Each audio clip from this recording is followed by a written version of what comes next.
You have been taught to believe that peace will come when you finally know what will happen, when the answer is clear, when the future feels safe, when the person stays, when the plan works, and when life gives you proof that nothing will fall apart. But if certainty could truly give you peace, why does the mind still feel afraid after getting one answer? Why does it ask for another sign, another promise, another guarantee? Why does the heart still tremble, even after trying so hard to control everything? The truth is, the peace you are looking for does not come from certainty. It comes when you stop demanding certainty from a life that was never meant to be fixed. Buddhist teachings remind us that everything is changing. Every feeling rises and passes. Every situation shifts. Every person is shaped by causes and conditions.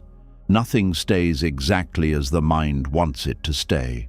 And when we forget this, we suffer. Not because life is uncertain, but because we keep asking uncertain things to behave like permanent things. Tonight, as you listen to these teachings, something in you may begin to loosen. The part of you that keeps fighting tomorrow will grow tired of the battle. The part of you that keeps chasing perfect answers will begin to rest. You will see that not knowing is not always danger. Waiting is not always punishment. Change is not always loss. Sometimes uncertainty is simply life opening in a way your mind cannot yet understand. This is not just a lesson about letting go. This is a return to the quiet wisdom of the present moment, a path into the peace that comes when you stop forcing life to explain itself before you trust it. A peace that does not depend on control, prediction, or guarantees. A peace that begins when the heart finally stops demanding certainty and learns to breathe inside change. Are you ready? Let us begin. And this is where the teaching must become honest, because the mind does not usually admit that it is craving certainty. It calls it wisdom. It calls it being careful. It calls it needing closure, needing reassurance, needing to know where things are going before it can breathe. But beneath all those beautiful names, there is often a quiet thirst. A thirst for life to stop moving. A thirst for the future to obey the mind. A thirst for the world to become small enough for fear to manage. There is a kind of suffering that does not arrive loudly. It does not always look like crying, breaking down, or losing everything. Sometimes suffering looks like checking again, asking again, thinking again, preparing again, reading the same message again, replaying the same conversation again, looking for a hidden meaning in a silence, a delay, a change of tone, a door that has not opened yet. The outside world may be calm, but inside something keeps reaching. Something keeps saying, just give me one clear answer, then I will be okay. But the sad truth is, the mind that is thirsty for certainty is rarely satisfied by certainty. It drinks one answer and quickly becomes thirsty again. It receives one promise and starts looking for proof that the promise will last. It gets one sign and begins searching for the next one. This is why craving certainty becomes so painful. It does not end when an answer comes. It simply changes shape and asks for more. In Buddhist teachings, this thirst is called tanha. It is the craving that pulls the mind away from peace. It is not only craving for pleasure, possessions, praise, or comfort. It can also be the craving to know, the craving to control, the craving to make life predictable before the heart allows itself to rest. And because this craving can look responsible, mature, and reasonable, many people do not notice how deeply it is ruling them. You may think you are only looking for clarity, but sometimes what you are really looking for is a guarantee that you will never be hurt. You may think you are only trying to understand the future, but sometimes what you really want is protection from disappointment. You may think you are simply planning ahead, but beneath the planning there may be fear whispering, "If I can know everything early enough, nothing painful will surprise me." This is where suffering begins, not because you want peace. Wanting peace is natural, not because you want direction. Direction can be wise. Suffering begins when the mind believes peace is impossible unless life first becomes certain. The heart becomes a prisoner of one condition. It says, I will relax when I know. I will trust when I see proof. I will breathe when I am sure. I will be happy when nothing can go wrong. But life does not sign such contracts. Life does not promise that every road will be smooth before you take a step. Life does not reveal every ending before the beginning. Life does not remove all risk before asking you to grow. And when the mind cannot accept this, it begins to suffer not only from what is happening, but from what might happen. It suffers from shadows. It suffers from possibilities. It suffers from stories it has created in the dark. This is why craving certainty is such a subtle form of tanha. It hides inside the need to feel safe. It sounds innocent because everyone wants safety, but Buddhism asks us to look deeper. Is this safety coming from wisdom, or is it coming from attachment? Is this need for certainty helping you act with clarity, or is it keeping you trapped in fear? Are you preparing wisely, or are you trying to force life to remove every unknown before you allow yourself to live? There is a big difference between wise attention and anxious thirst. Wise attention says, let me see what is here, let me understand what I can, let me act carefully. Anxious thirst says, I must know everything, or I cannot be okay. Wise attention lives in the present moment. Anxious thirst keeps leaning into tomorrow, trying to drag tomorrow into today. Wise attention accepts limits. Anxious thirst becomes angry at limits. Wise attention asks useful questions.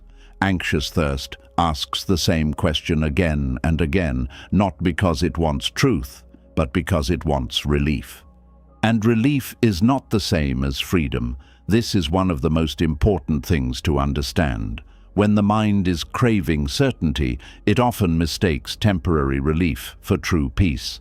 You receive a message, and for a moment your chest loosens. Someone reassures you, and for a moment your thoughts slow down. A plan becomes clearer, and for a moment you feel in control. But soon the thirst returns. What if they change their mind? What if the plan fails? What if the answer was not complete? What if something happens later? So the mind goes back to searching. It does not see that the problem is no longer the lack of information. The problem is the addiction to certainty itself. The mind has trained itself to believe that peace must come from the next answer. But because all answers belong to a changing world, no answer can give permanent security. Even the clearest answer can change. Even the strongest promise can be affected by conditions. Even the most carefully built plan can meet causes you did not expect. Buddhist wisdom does not say this to frighten you. It says this to free you. Because if certainty cannot give you lasting peace, then you can stop bowing to it like a god. You can stop believing that your whole life must pause until the future becomes clear. You can stop treating the unknown as an enemy standing between you and happiness. You can begin to see that the peace you want was never hidden inside certainty. It was hidden beneath the craving for certainty. Tanha always carries the same secret message. This moment is not enough. When you crave pleasure, the mind says, this moment is not enough unless I get what I want. When you crave approval, it says, this moment is not enough unless they see me correctly. When you crave certainty, it says, this moment is not enough unless I know what comes next. And once the mind believes the present is not enough, it becomes restless. It abandons the only place where peace can actually be found. This is why craving certainty is exhausting. It pulls your energy out of the body and throws it into a future that has not arrived. You may be sitting in a quiet room, but your mind is already living in 10 possible tomorrows. You may be eating, walking, working, or lying in bed, but your awareness is not fully there. It is negotiating with life. It is asking, will I be okay? Will this work? Will they stay? Will I succeed? Will I lose something? Will I regret this? And the more the mind asks, the more uncertain life seems. This is the trap. The craving for certainty does not make life feel safer. It often makes life feel more dangerous, because when you train your attention to search for what could go wrong, the world becomes full of threats. A small delay becomes a warning. A change in someone's mood becomes a disaster. A normal difficulty becomes a sign that everything is falling apart. The mind becomes like a guard who has forgotten how to rest, watching every shadow as if it carries danger. The Buddha taught that suffering is tied to craving because craving refuses to let things be as they are. It says, "This must become what I want before I can be at peace." With certainty, the craving says, "Life must become predictable before I can trust it." But life is not built that way. Life is movement. Life is causes meeting conditions. Life is breath entering and leaving. Life is relationships changing, bodies aging, feelings rising, thoughts passing, seasons turning, and plans shifting. To demand certainty from such a world is to demand stillness from a river. And when the river keeps flowing, the mind feels betrayed. But the river has not betrayed you.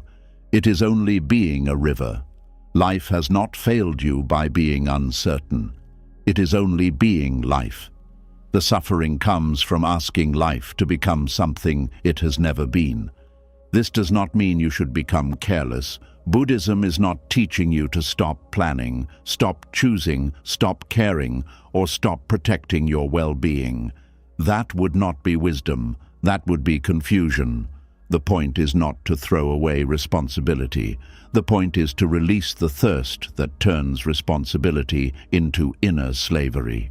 You can plan without worshipping the plan. You can ask questions without demanding perfect answers. You can prepare for tomorrow without living as if tomorrow owns your breath today. A person trapped in tanha cannot simply use information. They cling to it. They do not simply make a plan. They attach their identity to it. They do not simply hope for a good result. They feel destroyed by the thought of any other result. This is why certainty becomes intoxicating. It gives the ego a feeling of control. It tells the mind, now you are safe because now you know. But this safety is fragile. It depends on conditions staying the same, and conditions never stay the same forever. Look carefully at how the mind behaves when it craves certainty. It does not ask one clean question and rest. It circles, it compares, it doubts, it demands. It creates stories and then reacts to them as if they are facts. It looks for evidence that confirms fear, then calls that evidence intuition. It tries to solve emotional discomfort with more thinking, not seeing that thought is the very wheel it is trapped inside. This is why overthinking can feel productive while secretly deepening suffering. The mind believes it is building a bridge, but sometimes it is only digging the same hole deeper. Craving certainty also creates impatience with the natural rhythm of life. Some answers need time. Some truths reveal themselves through experience. Some paths become clear only after walking a little. Some people show who they are not through one sentence, but through repeated actions. Some seasons cannot be understood while you are still inside them. But the thirsty mind does not want ripening. It wants immediate proof. It wants the fruit before the seed has broken open. It wants dawn while the night is still doing its work. This impatience can make you force what should unfold gently. You may push conversations before hearts are ready. You may demand labels before trust has matured. You may make rushed decisions just to escape the discomfort of not knowing. You may end something too early because uncertainty feels unbearable, or hold on too long because you are waiting for a certainty that will never come. In both cases, the craving controls you. It does not matter whether you run forward or run away. If fear is leading, the chain is still there. Buddhist practice invites you to pause and notice the thirst before obeying it, not to hate it, not to judge it, not to pretend it is not there, just to see it clearly. This is craving.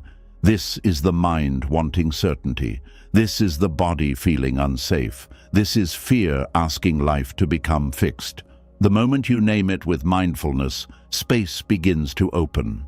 You are no longer completely inside the craving. You are seeing it. And what you can see, you do not have to become. This seeing is gentle but powerful.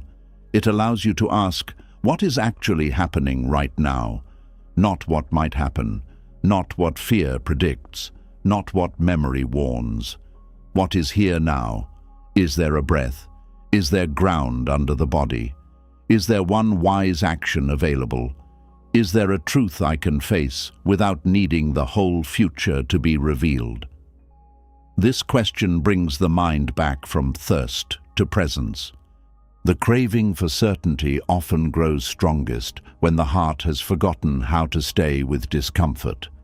Not knowing creates a feeling in the body: tightness, heat, restlessness, a pressure in the chest, a pulling in the stomach, a speed in the thoughts. Because this feeling is uncomfortable, the mind tries to escape it through answers. But Buddhist wisdom teaches that freedom does not always come from escaping discomfort. Sometimes it comes from learning to sit with it without being ruled by it. This is a deep practice. To sit with uncertainty and not immediately reach for control. To feel the tremble of not knowing and still breathe. To allow the question to remain unanswered without turning it into a prison. To say, this is unpleasant, but it is not unbearable. This is uncertain, but it is not the end of my peace. Each time you do this, tanha loses a little strength. The thirst does not disappear all at once, but it stops being your master. Many people spend their lives trying to remove uncertainty, when what they really need is the ability to meet uncertainty without losing themselves. Because no matter how much you know, life will always keep something hidden. You can know your plans, but not every condition that will meet them. You can know your feelings, but not how they will change over time. You can know someone's words, but not every movement of their heart. You can know your intention, but not every result. This is not a flaw in life. This is the nature of life. When you understand this, humility begins, not humiliation, but humility. The kind that says, I do not control everything, and I do not need to control everything in order to live wisely. This humility softens the ego. It releases the childish demand that life must explain itself completely before you participate in it. It allows you to walk with awareness instead of waiting for guarantees. It allows you to be sincere without needing perfect protection. It allows you to choose what is wholesome without being promised that the outcome will obey you. Tanha makes the world feel personal. When life is uncertain, craving says, why is this happening to me? Why can't I have a clear answer? Why is life refusing me peace? But wisdom sees differently. Uncertainty is not a punishment. It is not proof that you are unlucky, abandoned, or forgotten. It is simply woven into existence. The flower does not know exactly when the rain will come. The bird does not know every wind before it flies. The seed does not see the whole tree before it opens. Yet life continues, not through certainty, but through responsiveness. This is the shift Buddhist teaching invites you into, from certainty to responsiveness, from control to awareness, from demanding the future to meeting the present. You do not need to know every step to take the next right step. You do not need to solve your whole life to act kindly today. You do not need to predict every outcome to speak truthfully, rest deeply, forgive wisely, or begin again. Much suffering comes from the belief that you must possess the future before you can honor the present. The thirst for certainty can also make you miss the quiet guidance that is already available. When the mind is loud with fear, it cannot hear subtle wisdom. It cannot notice what the body knows. It cannot see patterns clearly. It cannot feel the difference between patience and avoidance, between caution and fear, between genuine peace and temporary numbness. Craving does not sharpen perception, it distorts it. It makes you stare so hard at one outcome that you become blind to the whole field of life around you. This is why letting go of certainty does not make you foolish. It can actually make you clearer. When the mind is not desperate, it sees better. When the heart is not begging for guarantees, it listens more deeply. When fear is not demanding immediate closure, wisdom has room to speak. You begin to notice what is skillful. You begin to sense what is forced. You begin to understand which actions come from peace and which actions come from panic. There is also compassion in this teaching because the craving for certainty often comes from old pain. A person who has been disappointed may want certainty because surprises have hurt them before. A person who has been abandoned may want certainty because waiting feels like danger. A person who has lost something precious may want certainty because change feels like a threat. So do not hate the part of you that wants to know. It is trying to protect you, but protection becomes suffering when it turns into control. Buddhist wisdom does not ask you to crush this part of yourself. It asks you to understand it, to place a gentle hand on the fear and say, I see you. You want certainty because you want safety. But we are learning a deeper safety now, a safety that does not depend on controlling everything, a safety that comes from presence, wisdom, compassion, and trust in practice. This kindness matters because craving does not dissolve under violence. It softens under awareness. If you fight your craving with shame, you create more suffering. You become anxious about being anxious, attached to not being attached, afraid of being afraid. This is another trap. The path is not to become a perfect person who never wants certainty. The path is to become honest enough to notice when the wanting has become thirst. There is no need to punish yourself for being human. The mind reaches. That is what an untrained mind does. But with practice, it can learn to rest. Think of how often certainty has fooled you. There were times you were certain something would break you, yet you survived. Times you were certain a door closing was the end, yet later you saw it protected you. Times you were certain you needed one specific answer, yet life gave you wisdom through not getting it. Times you were certain you could not bear the unknown, yet you kept breathing through it. This does not mean every uncertainty becomes pleasant. It means your fear has not always told the full truth. Tanha speaks in urgent language. It says, now, quickly, you must know, you must fix this, you must secure this, you must not wait. Wisdom often speaks more quietly. It says, breathe, look clearly. Do not rush from fear. Do what is wholesome. Let the rest unfold. At first, the voice of wisdom may feel too soft compared to the voice of craving, but the more you practice, the more you recognize its strength. It does not shout because it is not panicking. The craving for certainty also binds you to outcomes that may not even be best for your growth. Sometimes the mind wants certainty about something simply because it is familiar. It wants to know that the old life will continue, even if the old life is too small. It wants proof that a relationship will remain, even if the relationship is teaching you pain. It wants assurance that a plan will succeed, even if a deeper path is calling. Craving does not always want truth. Sometimes it wants comfort. Sometimes it wants repetition. Sometimes it wants the known prison over the unknown doorway. This is why Buddhist teachings keep pointing us back to awareness. Without awareness, we cannot tell the difference between peace and attachment. Attachment can feel like love. Control can feel like care. Anxiety can feel like responsibility. Fear can feel like intuition. Craving certainty can feel like wisdom. But when mindfulness enters, the disguise begins to fall away. You start to feel the tightness behind the demand. You start to notice how the mind becomes smaller, harder, more restless.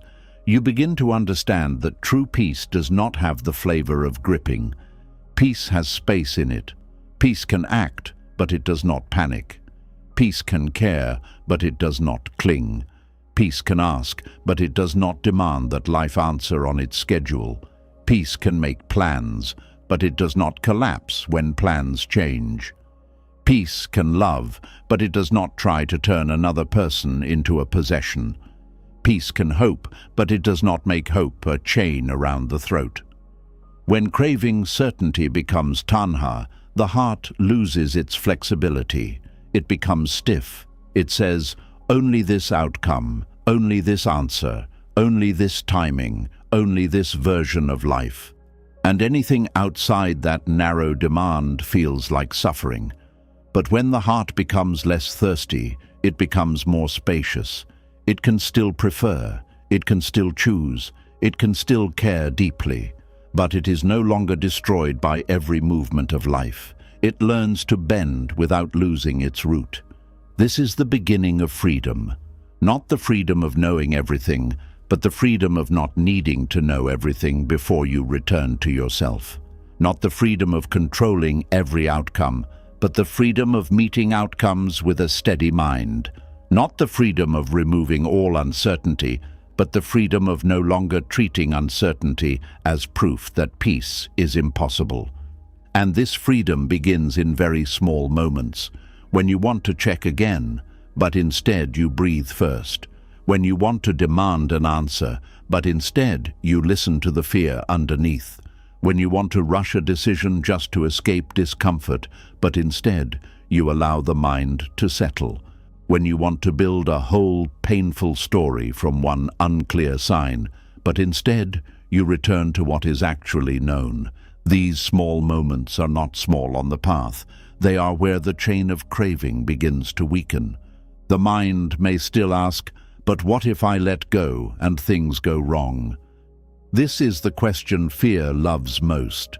But letting go of craving is not the same as doing nothing. It means you stop poisoning your present with the belief that worry can guarantee safety. You still act, you still speak, you still prepare, you still protect what matters, but you do it from steadiness instead of thirst. You do it because it is wise, not because you believe panic is a form of power. The truth is, craving certainty has never protected you as much as it promised. It has stolen sleep. It has tightened your body. It has made simple moments feel heavy. It has turned possibilities into threats. It has made you suspicious of joy because joy might change. It has made you postpone living until the future gives permission, and the future never gives enough permission to a thirsty mind. So the teaching asks you to come back to the breath, back to the body, back to this step, back to the truth that this moment is the only place where life can be touched. Not tomorrow, not the imagined outcome, not the answer you keep trying to force. Here, now. This is where suffering can be understood. This is where craving can be seen. This is where the thirst can begin to cool. There is a quiet mercy in realizing you do not have to solve the whole future tonight. You do not have to know how every story ends before you stop punishing yourself. You do not have to turn uncertainty into an enemy. You do not have to keep drinking from the dry well of guarantees. You can place the burden down, even if only for one breath. And in that breath, you may notice something simple but life-changing. The unknown is still here, but so are you. This is the first doorway into the peace that comes when you stop demanding certainty. You see the craving, You see the thirst. You see how the mind has been asking impermanent life to give permanent reassurance. And instead of obeying that thirst blindly, you begin to meet it with wisdom. You do not need to hate the unknown. You do not need to worship control. You do not need to make certainty the price of peace. You can let life be uncertain and still choose presence. You can let tomorrow be unfinished and still practice kindness today. You can let the answer arrive in its season and still stop abandoning yourself while you wait. This is not weakness. This is the strength of a mind that is beginning to understand the nature of suffering. This is the softness of a heart that no longer wants to spend its life thirsty beside an ocean. And as this understanding deepens, the next teaching becomes easier to receive, because once you see that craving certainty is thirst, you are ready to understand why life could never satisfy that thirst permanently. The Buddha did not point to impermanence to make the heart afraid. He pointed to it so the heart could stop demanding fixed answers from a changing world. And this is where the Buddha's teaching becomes a medicine for the restless heart. Because once you understand that craving certainty is a form of thirst, you begin to see why the thirst never ends. The problem is not that life has refused to give you the right answer. The problem is that the heart keeps asking changing things to speak like they will never change. There is a quiet pain that comes when you keep needing life to be final. You want one answer that will settle everything, one decision that will remove all doubt, one promise that will silence every fear, one sign that will prove the road ahead is safe. But life does not move in straight, frozen lines. It breathes. It shifts, it opens, it closes, it teaches through movement. And the more the mind demands fixed answers from what is always changing, the more tired the heart becomes. The Buddha looked deeply into life and saw something most people try to avoid seeing. Everything that arises will pass. Every feeling that appears will change. Every body will age. Every meeting will someday become separation. Every possession will eventually leave your hand, either because it changes, breaks, fades, or because you leave it behind. Every thought that feels so powerful today will one day lose its force. Every situation that feels permanent is only a temporary gathering of causes and conditions. This teaching is called impermanence, and at first it can sound heavy. The untrained mind may hear it and become afraid. It may say, if everything changes, what can I trust? If nothing stays, where can I rest? If every answer can shift, how can I feel safe? But the Buddha did not teach impermanence to make the heart hopeless. He taught it to release the heart from a painful misunderstanding. He taught it so we would stop clinging to things as if they were fixed, and then feeling betrayed when they behave according to their nature. The heart suffers deeply when it forgets that life is flowing. It holds a moment and says, stay. It holds a person and says, never change. It holds a plan and says, you must work exactly as I expect. It holds an identity and says, this is who I will always be. But life does not obey these demands, not because life is cruel, but because movement is its nature. The flower does not stay a bud. The morning does not stay morning. The child does not stay small.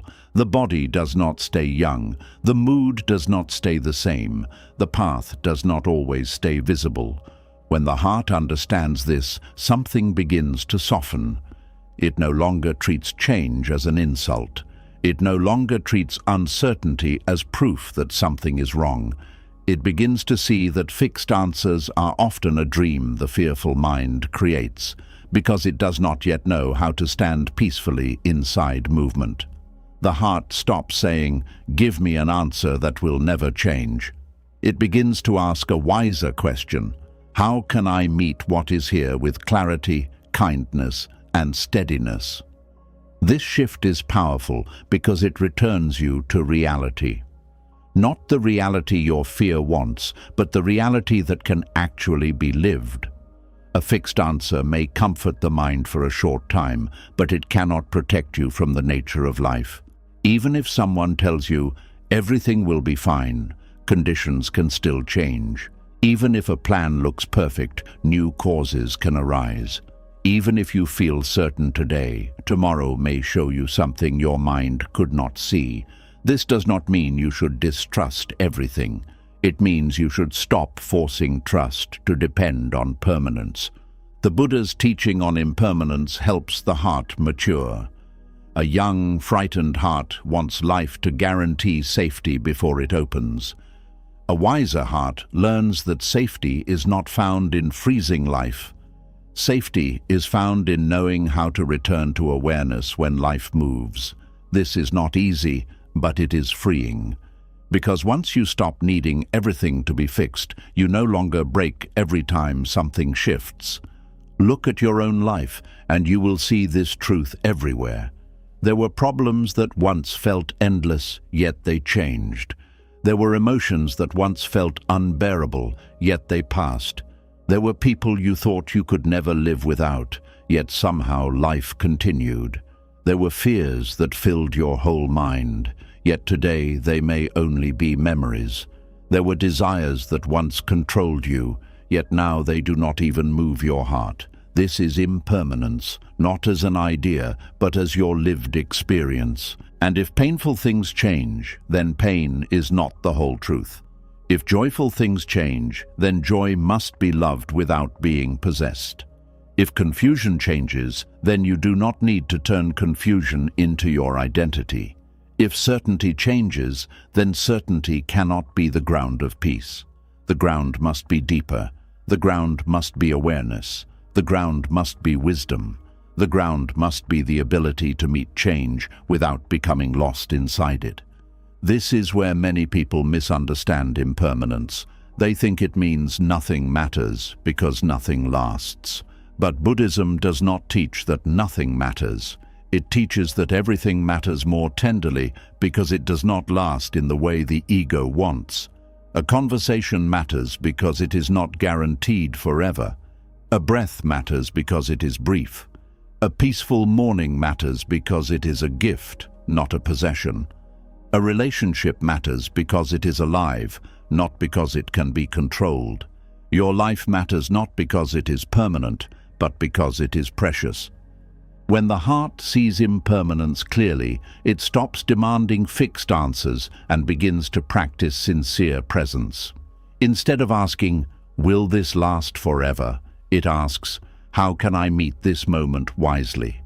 Instead of asking, "Can I secure this completely?" it asks, "Can I care without clinging?" Instead of asking, "Can I know the whole path?" it asks, "What step is wholesome now?" This is not a small change. This is the beginning of peace. The desire for fixed answers often comes from fear of loss. The mind thinks if it can define something clearly, it can keep it.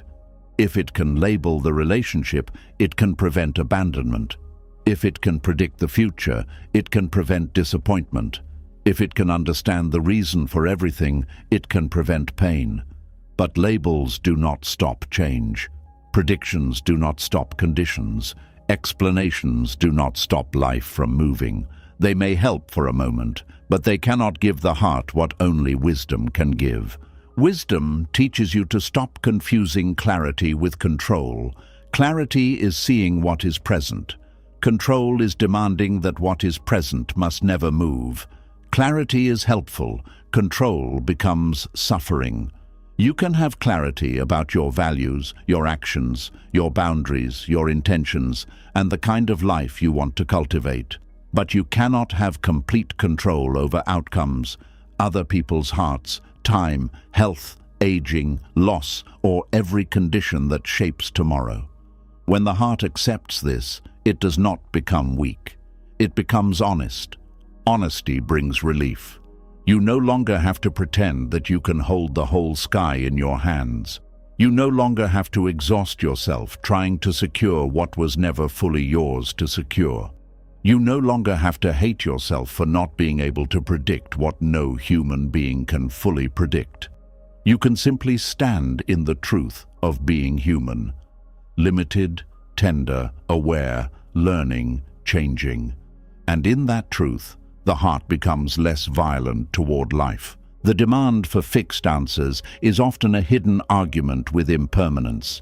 Something in the mind says, I know life changes, but I do not want this to change.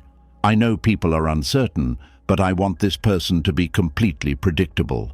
I know the future is unknown, but I want my future to be guaranteed. I know feelings rise and pass, but I want this feeling to stay if it pleases me and leave quickly if it hurts me.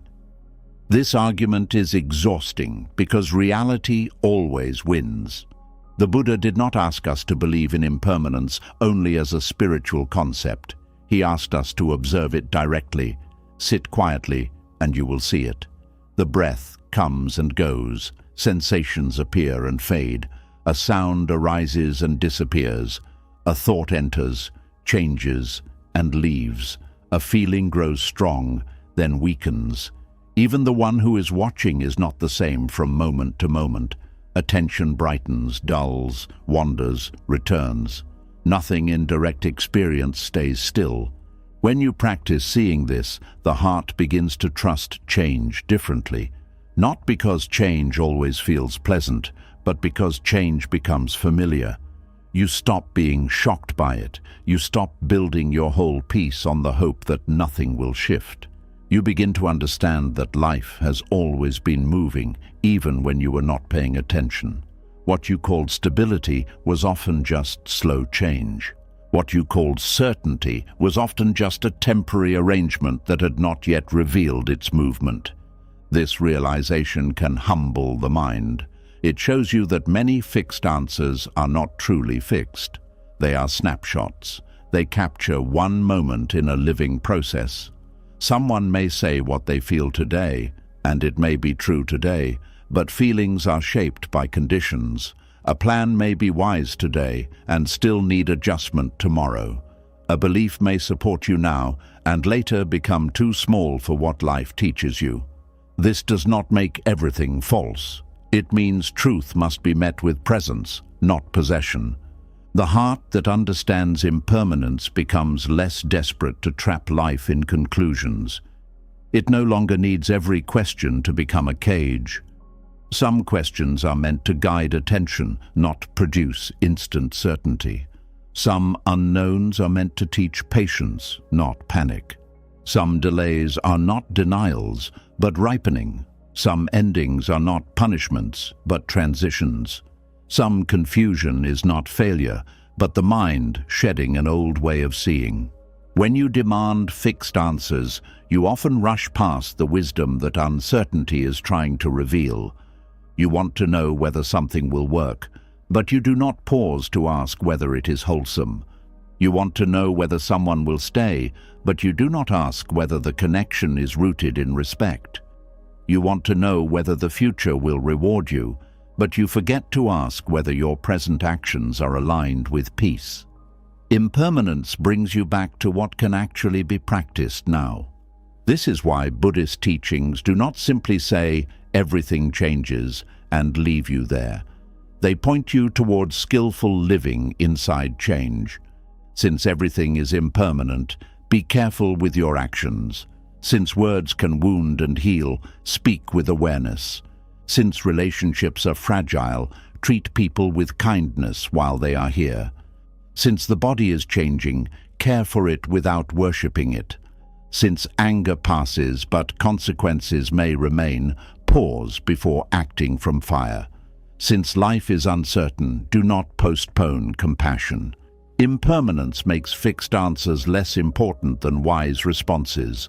The question is no longer, how can I make sure nothing changes? The question becomes, when change comes, what kind of mind will meet it? Will you meet it with panic, bitterness, denial, and grasping, or will you meet it with breath, patience, courage, and understanding? This is where peace is trained, not in a life that never moves, but in a mind that learns not to collapse when movement comes. The heart stops demanding fixed answers when it realizes that fixed answers do not save it from the work of awakening. Even if you knew what tomorrow would bring, you would still need patience. You would still need courage. You would still need compassion. You would still need discipline. You would still need to let go of what cannot be kept. You would still need to meet your own mind. Certainty does not replace practice. It only gives the illusion that practice can be avoided. This is an important truth. Many people want certainty because they think it will remove the need for inner strength. They want life to say, "Do not worry, you will never have to be brave." But life does not say that. The path says something deeper. You can learn to be steady, even when you do not know. This is a greater gift than prediction. Prediction may calm you for a day. Steadiness can carry you through many seasons. The teaching of impermanence also helps the heart stop turning temporary states into final identities. When sadness comes, the mind may say, "I am broken." When confusion comes, it may say, "I am lost." When fear comes, it may say, "I am weak." But impermanence teaches that these are passing states, not permanent selves. You are experiencing sadness. You are experiencing confusion. You are experiencing fear. These experiences matter, but they are not the whole of you. This matters deeply because the demand for fixed answers often grows stronger when you believe your current feeling will last forever. If anxiety feels permanent, you become desperate for certainty to remove it. If loneliness feels permanent, you demand proof that someone will come and stay. If uncertainty feels permanent, you chase answers as if your life depends on them. But if you see that the feeling itself is changing, you do not need to obey it so quickly. You can let it rise, breathe through it, and watch it pass through awareness. A feeling can be intense and still be impermanent. A thought can be loud and still be impermanent. A fear can be convincing and still be impermanent.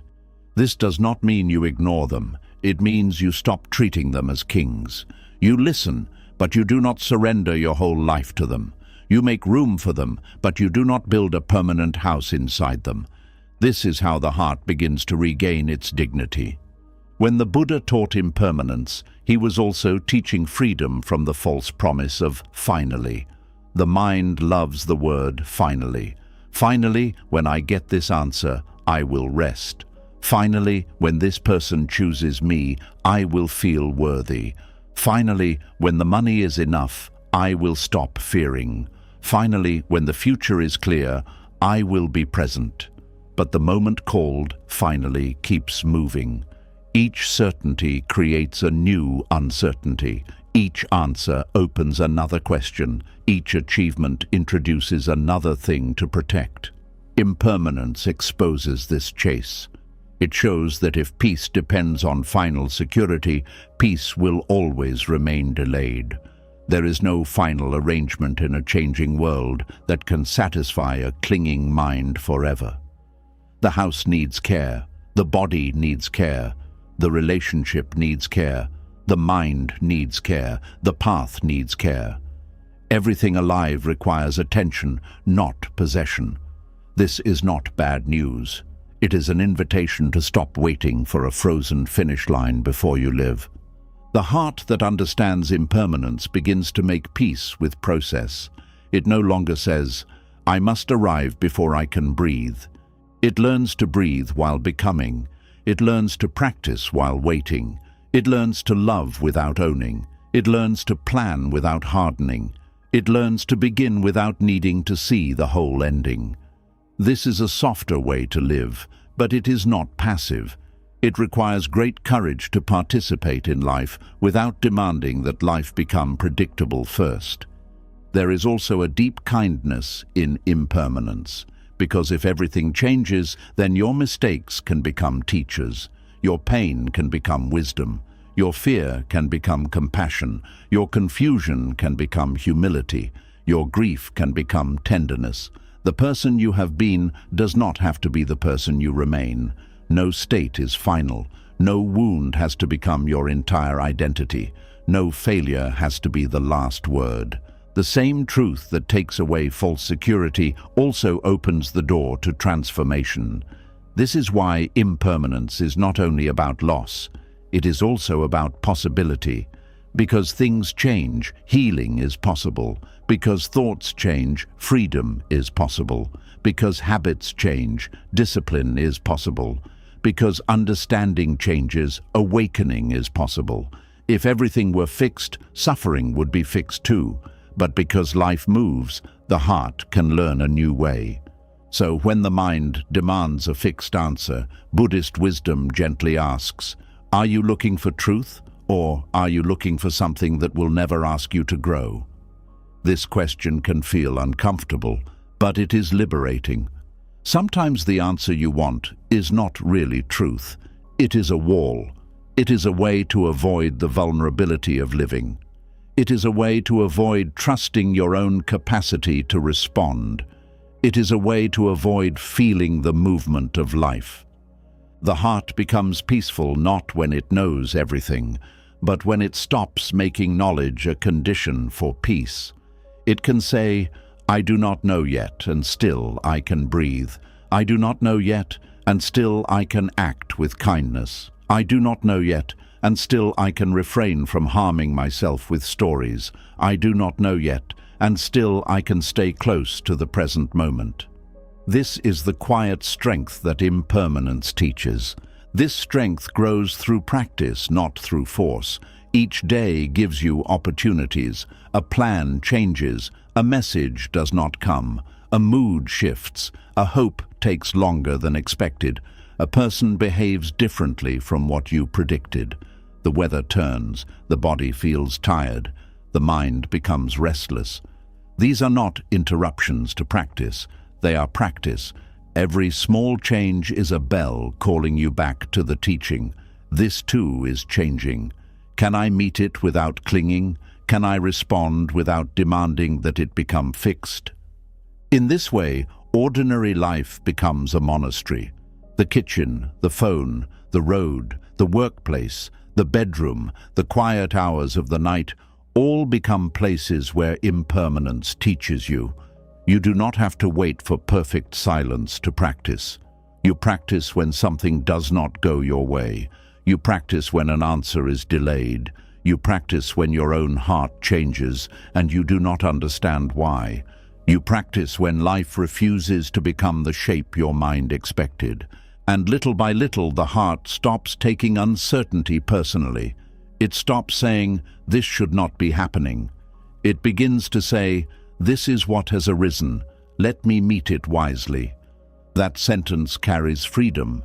It does not deny pain. It does not pretend change is easy. It simply stops adding the second arrow. The first arrow is the change itself. The second arrow is the mind's protest, its demand, its story that this change should not exist. Much of our suffering comes from that second arrow. Impermanence helps remove the second arrow. When change comes, the heart remembers, of course this can change. It is made of conditions. When uncertainty comes, the heart remembers, of course I cannot see everything. I am standing inside a moving life. When an answer shifts, the heart remembers, of course this answer was not permanent. It belonged to a moment. This remembering does not make the heart cold. It makes the heart wise.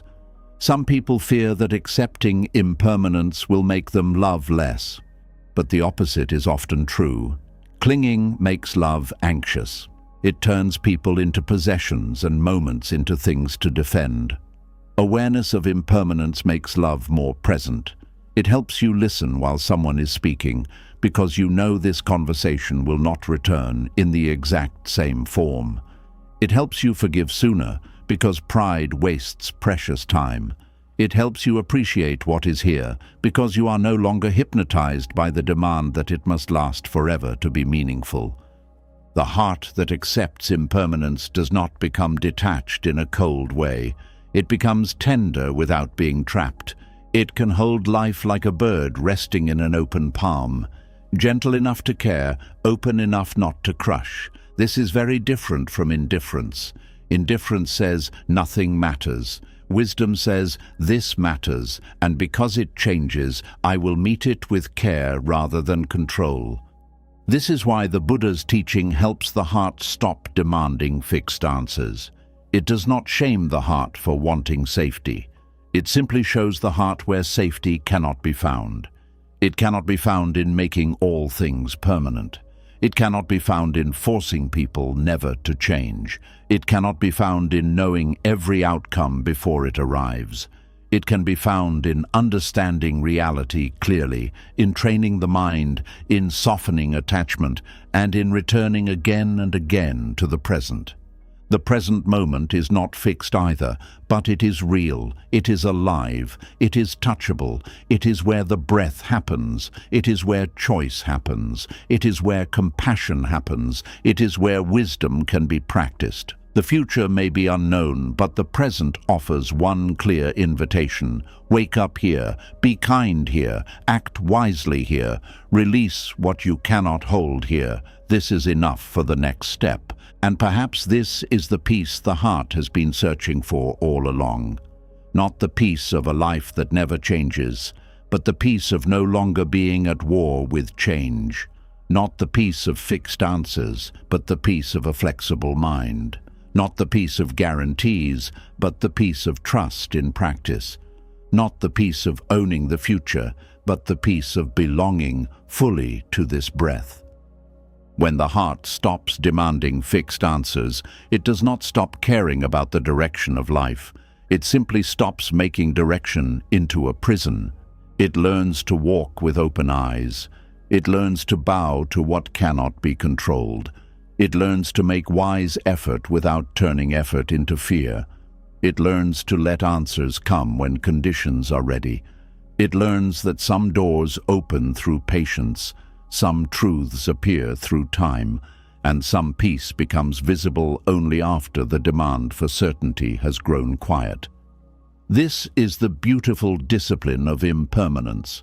It takes away the illusion that anything outside you can promise permanent security, but it gives something deeper in return. It gives honesty, it gives humility, it gives appreciation, it gives courage. It gives the ability to stop begging life to become still before you become peaceful. So when the mind asks again, what will happen? How will this end? Can I be sure? Let the teaching answer gently. You cannot hold the river still, but you can learn how to move with wisdom. You cannot force the flower to remain unchanged, but you can cherish its blooming. You cannot make tomorrow reveal itself today, but you can meet today with a clear and open heart. And as this understanding settles, the heart begins to loosen its grip on fixed answers. It sees that the demand itself was creating the tightness. It sees that certainty was never strong enough to carry the weight of peace. It sees that impermanence is not the enemy of life, but the very rhythm of life.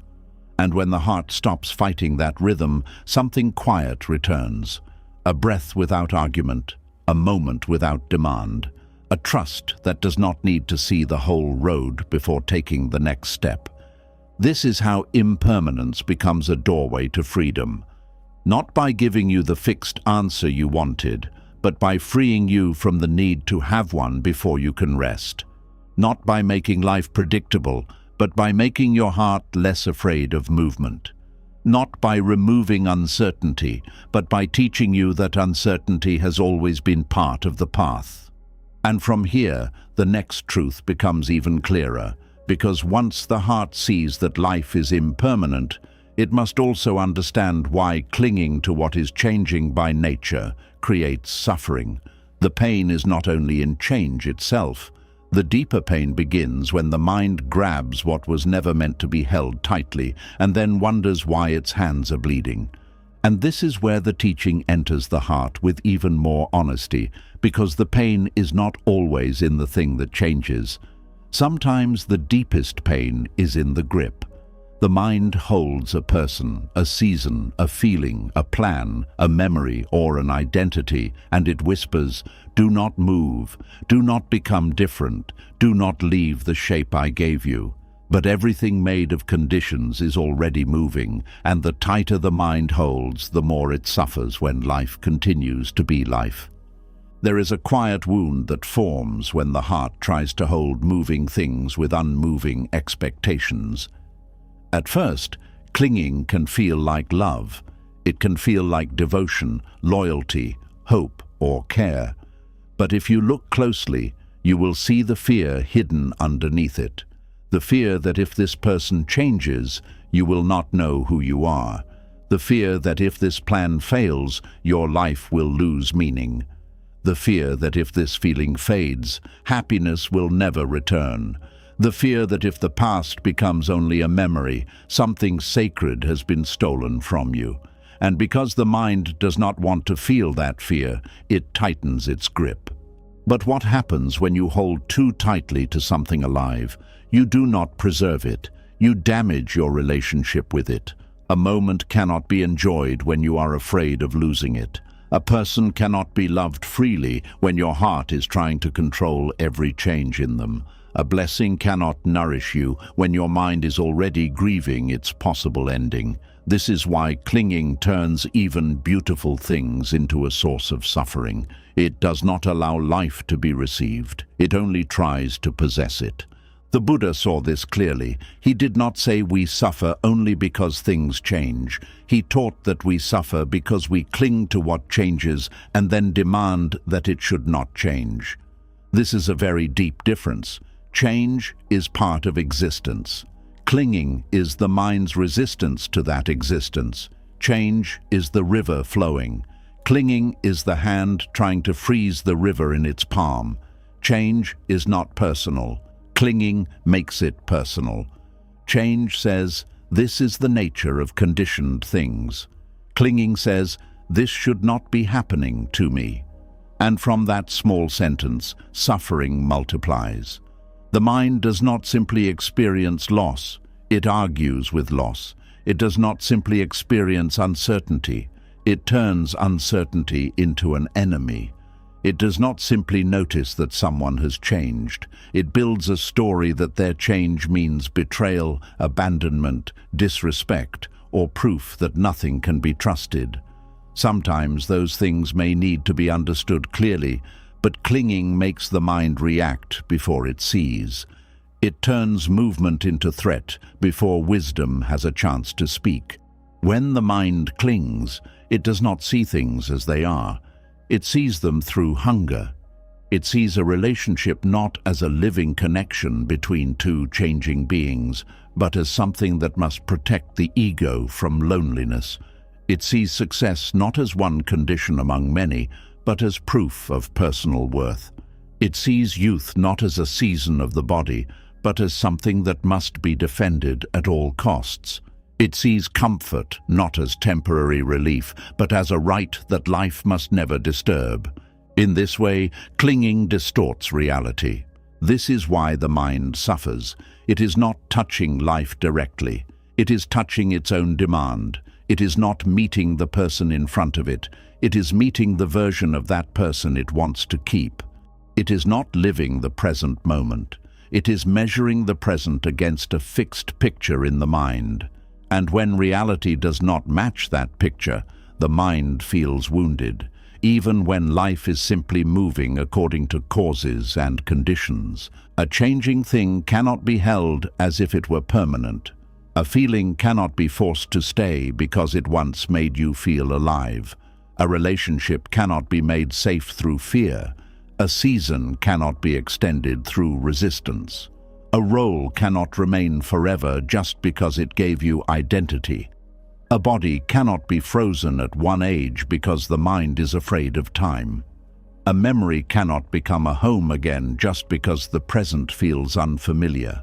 The more the mind refuses this, the more suffering it creates. Clinging often begins with the thought, "This is mine. My person, my plan, my reputation, my future, my comfort, my idea of how life should unfold. The word mine can be useful in daily life, but when the heart believes it too deeply, suffering begins. Because what you call mine is often held only for a while. You may care for it, you may be responsible toward it, you may love it deeply, but you cannot own it in the way craving wants to own it. You are a caretaker of moments, not the owner of impermanent things. This does not mean you should live coldly.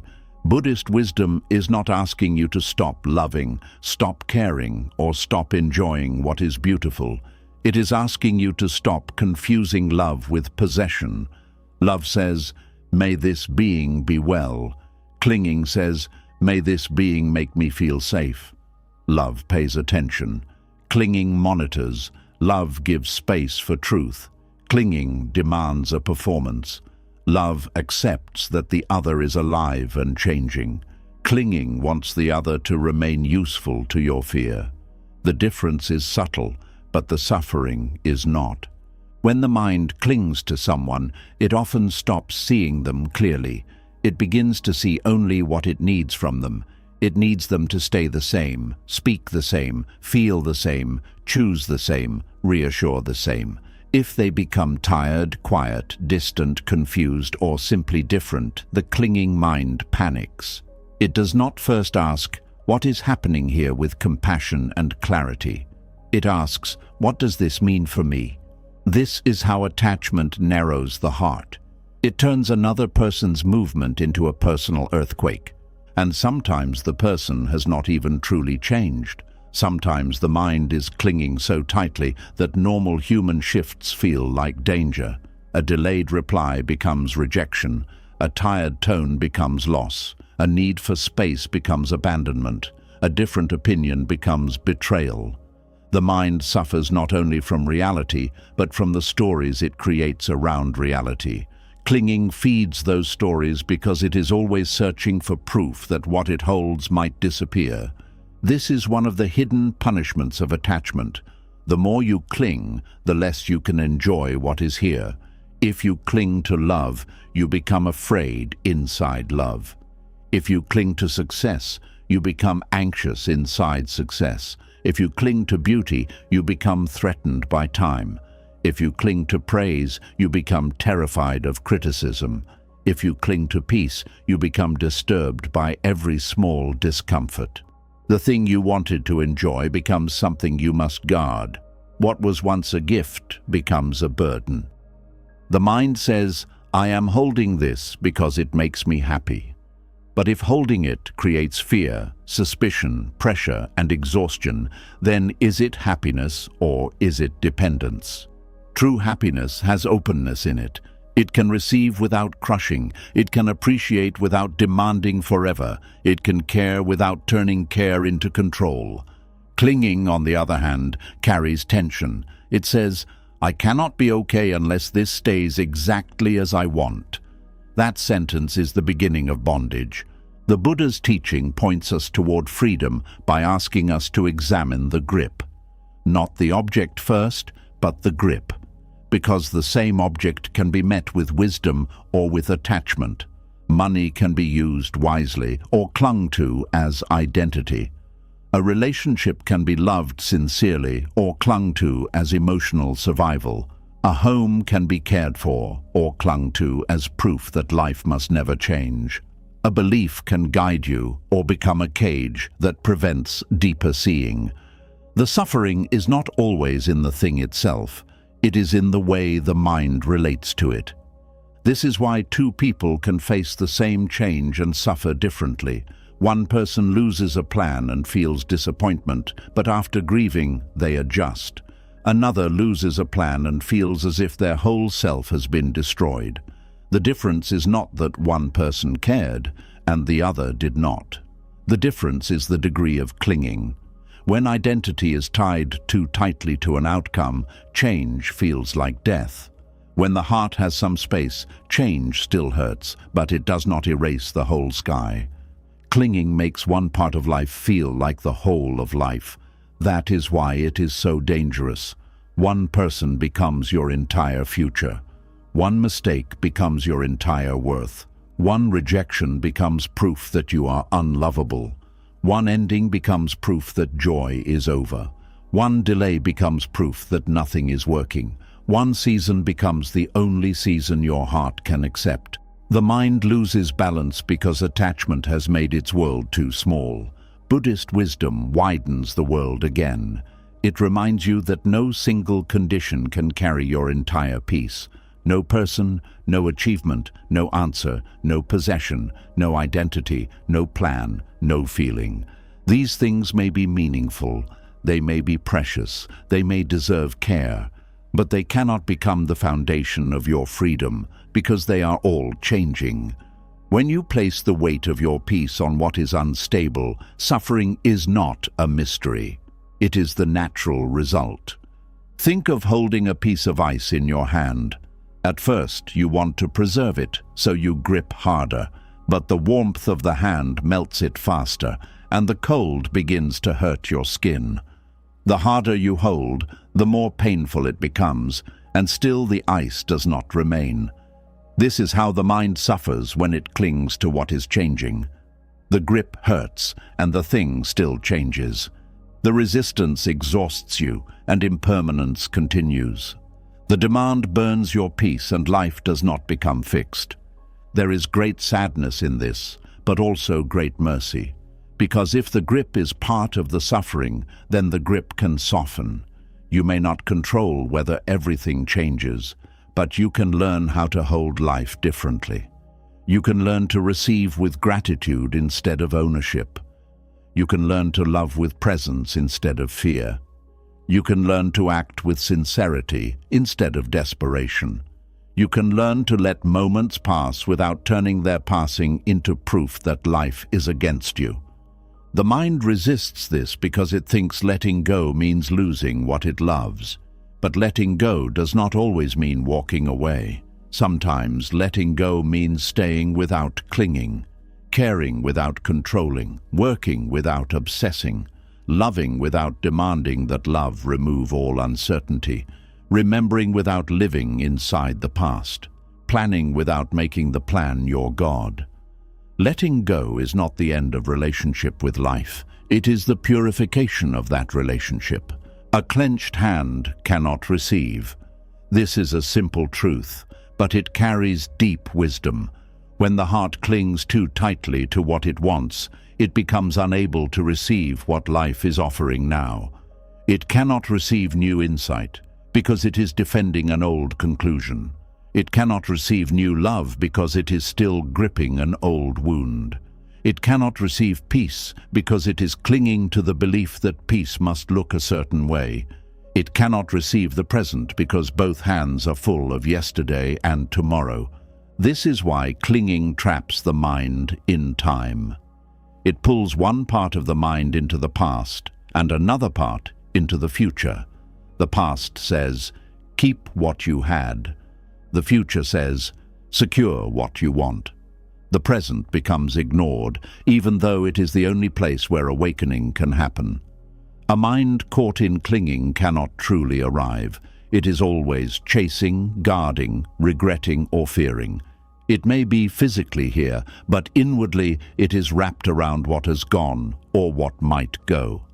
The suffering becomes even deeper when the mind clings to painful things. Many people think attachment only means clinging to what they love, but the mind can also cling to wounds, anger, shame, and old stories. It can hold pain because pain has become familiar.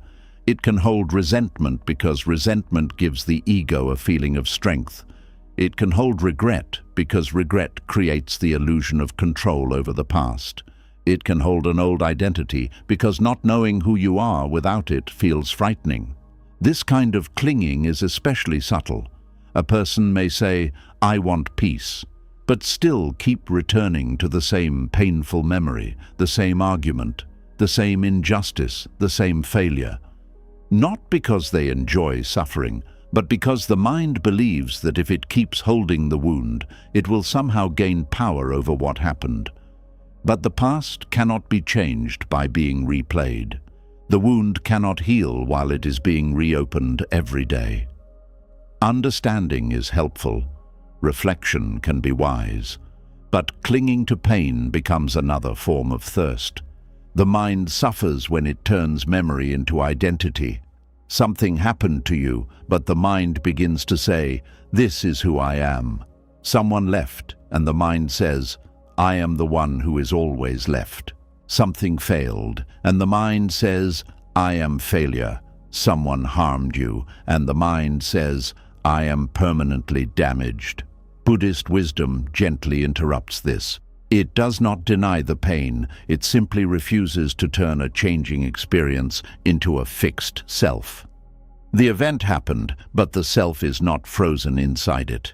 This matters because clinging can make suffering feel permanent even when life is still unfolding. A thought repeats, and you believe it is truth. A feeling returns, and you believe it is destiny. A pattern appears, and you believe it is your whole nature. But thoughts are changing, feelings are changing. Patterns can be understood, weakened and transformed. What arises due to causes can change when causes change. This is not blind hope, this is the logic of impermanence. If suffering were fixed, practice would be useless. But the Buddha taught a path because suffering can be understood and released. The mind can be trained. The heart can soften, the grip can loosen, the reaction can become awareness, the wound can become compassion, the fear can become wisdom. This is possible because nothing conditioned is permanent, including your pain. But for transformation to happen, the mind must stop feeding the chain of clinging. Every time it repeats the same story without mindfulness, the chain grows stronger. Every time it says, "This must not change," the chain tightens. Every time it says, "I cannot be okay without this," the chain becomes heavier. Practice begins when you see the chain while it is forming. You notice the reaching, you notice the tightening, you notice the demand, you notice the fear beneath the demand. This noticing is not weakness, it is the beginning of freedom. A person who cannot see their clinging is controlled by it. A person who can see it has already created space. In that space, there is choice. You can breathe before reacting. You can question the story before believing it. You can feel the fear without obeying it. You can let the body soften before the mouth speaks. You can ask, "Am I responding to what is here, or am I defending what I am attached to?" That question can save you from much suffering. Many harsh words come from clinging. Many desperate decisions come from clinging. Many sleepless nights come from clinging. Many relationships become heavy because clinging has entered and disguised itself as care. Many people destroy their peace, not because the situation itself demanded it, but because the mind could not bear the thought of things being different from its desire. When you ask, "What am I attached to right now?" you begin to see the hidden roots. Perhaps you are not only upset because someone disagreed with you. You are attached to being seen as right. Perhaps you are not only afraid because a plan changed. You are attached to the identity that plan gave you. Perhaps you are not only hurt because someone is distant. You are attached to the reassurance their closeness gave your nervous system. Perhaps you are not only angry because life is uncertain. You are attached to the belief that control should protect you from pain. Seeing the root does not make the feeling disappear immediately, but it changes your relationship with it. You stop blaming the entire world for the pain created by the grip. You begin to take responsibility in a gentle way. Not blame, responsibility. Blame says, "I am wrong for feeling this." Responsibility says, "This feeling is here, and I can meet it wisely." That difference matters. Shame tightens clinging. Awareness softens it. The mind also suffers because clinging creates constant comparison between what is and what should be. The present moment is placed on trial. It is judged against the past, the fantasy, the expectation, the plan, the image, the version of life the mind decided was acceptable.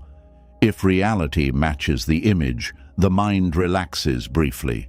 If reality does not match, it resists.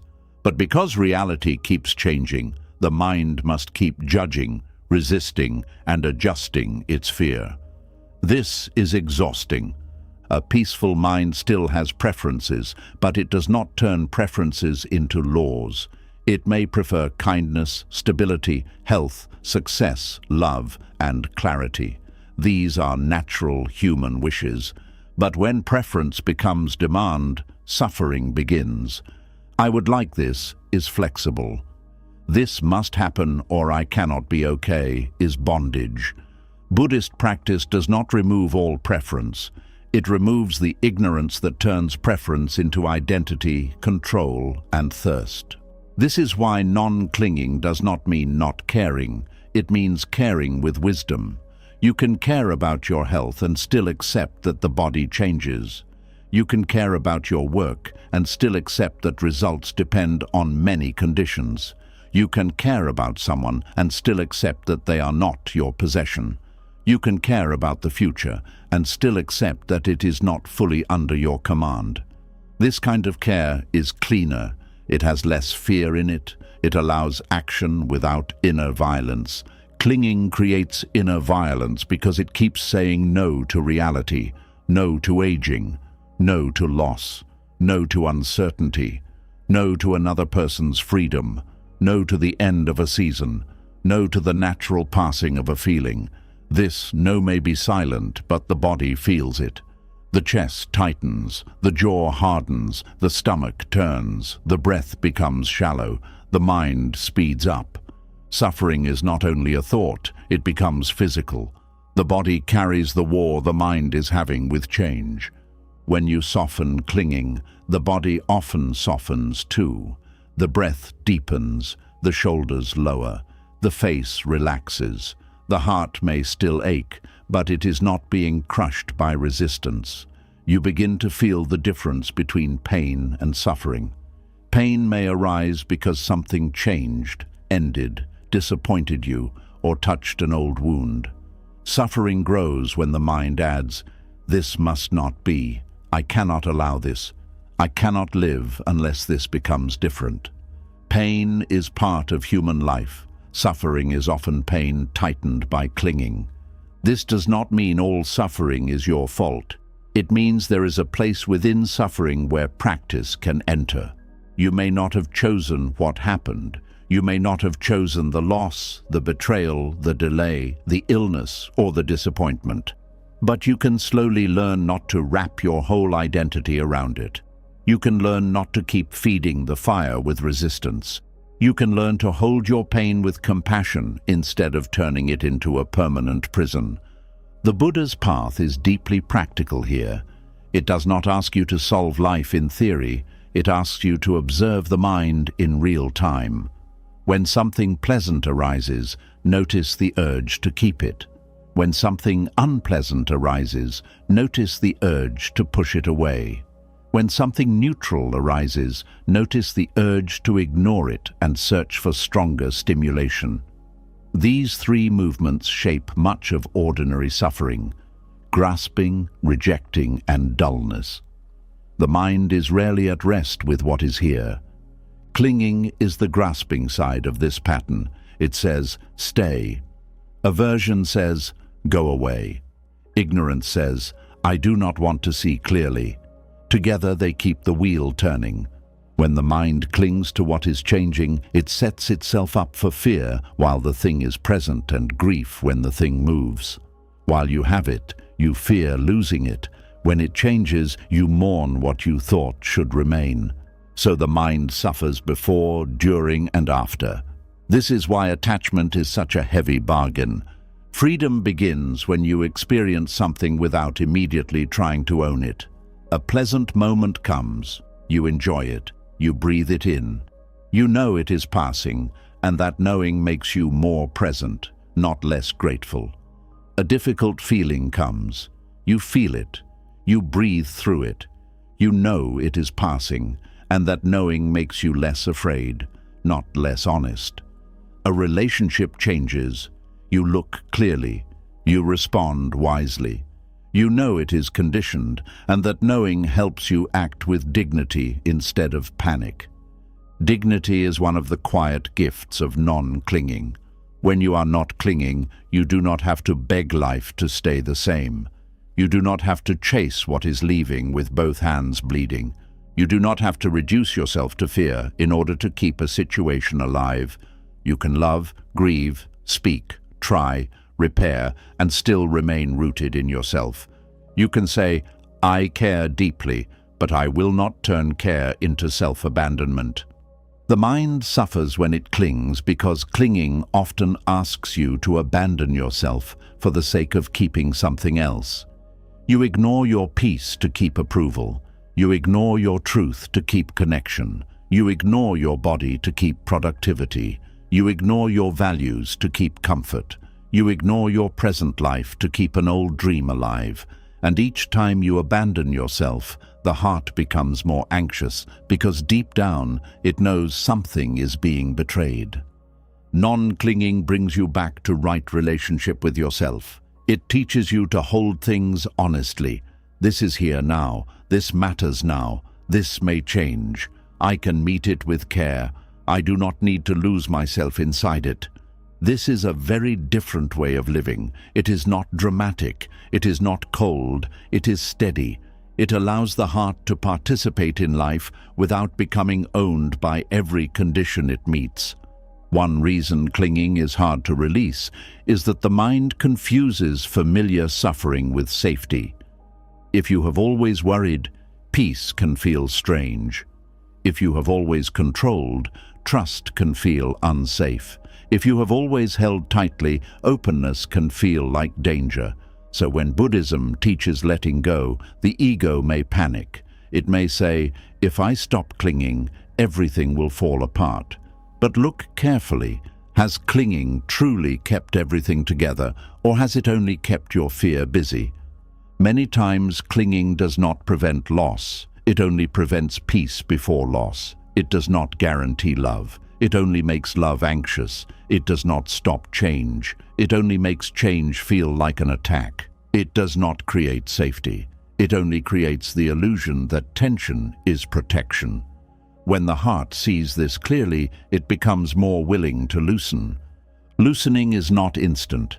The mind has practiced clinging for a long time. It has learned to reach before it rests. It has learned to tighten before it trusts. It has learned to chase before it breathes. So the path must be patient. You do not rip attachment out of the heart. You understand it until it loses authority. You watch it. You feel its cost. You see its fear. You return to the breath. You practice again. A simple practice is to notice the sentence behind the suffering. Often, clinging has a hidden sentence. This must last. They must choose me. I must not fail. I must always be admired. I must never feel alone. My life must follow this plan. This pain must disappear now. When you find the sentence, you find the knot. Then you can ask, is this sentence aligned with reality? Is it kind? Is it wise? Is it making me free? Most clinging sentences are not aligned with reality. They are aligned with fear. They do not describe life as it is. They describe the ego's demand. Once you see that, you can gently replace them with wiser truths. This is precious, and it is changing. I can care without controlling. I can act wisely without owning the result. I can feel this without becoming it. I can let this moment pass without calling it a failure. I can remain present even when life does not match my plan. These wiser truths do not remove all pain, but they reduce the suffering created by resistance. They give the mind a new path. Over time, the heart learns that it can survive openness. It learns that letting go does not mean becoming empty. It means becoming available. Available to reality, available to wisdom, available to love that does not possess, available to peace that does not depend on frozen conditions. The mind that clings lives in fear of endings. The mind that understands change learns to honor endings without making them enemies. Every exhale ends, every day ends, every conversation ends, every chapter ends. Even the most beautiful music depends on notes arising and passing. If one note stayed forever, the song would disappear. In the same way, life becomes meaningful through movement. The mind suffers when it wants the note to remain and then calls the music cruel for continuing. This does not make grief wrong. Grief is natural when something meaningful changes. Buddhist wisdom does not ask you to smile at every ending. It asks you not to add delusion to grief. Feel the sadness. Honor what mattered. Let tears come if they come. But do not tell yourself that because something changed, life has lost all goodness. Do not turn one ending into a final truth about existence. Do not make your pain heavier by demanding that what passed should have been permanent. There is a tender freedom in allowing things to be temporary. You may begin to appreciate people more because you are not assuming they will always be here in the same way. You may speak more honestly because you understand that time is not endless. You may forgive what is small because pride becomes less attractive when impermanence is understood. You may stop delaying your life because you see that waiting for perfect certainty is another way of wasting the present. Clinging wastes the present by making it serve the fear of losing itself. Instead of living the moment, the mind tries to preserve the moment. Instead of tasting the tea, it worries that the cup will soon be empty. Instead of enjoying the friendship, it fears distance. Instead of resting after effort, it worries about the next task. It is always leaving, always guarding, always reaching. And this is why it cannot feel peace even when good things are present. Non-clinging brings intimacy back to life. When you stop trying to own the moment, you can actually meet it. You can listen without planning how to keep the person close. You can work without making the result your worth. You can rest without feeling guilty that rest will disappear. You can feel joy without immediately fearing its end. You can feel sorrow without believing it will last forever. This is a deeper intimacy than possession can ever give. The mind suffers when it clings because it is trying to make life serve the self-image. It wants experiences to confirm who it thinks it is. Praise confirms, so it clings to praise. Success confirms, so it clings to success. Being needed confirms, so it clings to being needed. Being right confirms, so it clings to opinions. But when life does not confirm the self-image, the mind feels threatened. This is why criticism can hurt so much, why failure can feel humiliating, why being ignored can feel like disappearance. The ego was clinging to a reflection. Buddhist practice helps you see that the self-image is also changing. The person you defend so fiercely is not fixed. Your opinions have changed. Your desires have changed. Your fears have changed. Your body has changed. Your dreams have changed. Your understanding has changed. So why suffer so deeply trying to protect a rigid image of yourself? You can live more lightly. You can learn. You can admit. You can grow. You can stop turning every change into a threat against who you are. This lightness is not carelessness. It is freedom from unnecessary weight. When you are less attached to being seen a certain way, you can be more truthful. When you are less attached to always winning, you can learn faster. When you are less attached to being perfect, you can apologize sooner. When you are less attached to controlling how life sees you, you can spend more energy becoming wise and less energy defending a mask. The suffering of clinging is heavy because it makes everything about survival. A small disagreement feels like rejection. A mistake feels like ruin. A change feels like danger. A loss feels like the end of self. The nervous system becomes tired because the mind keeps treating impermanence as an emergency. But when insight grows, the same life becomes more workable.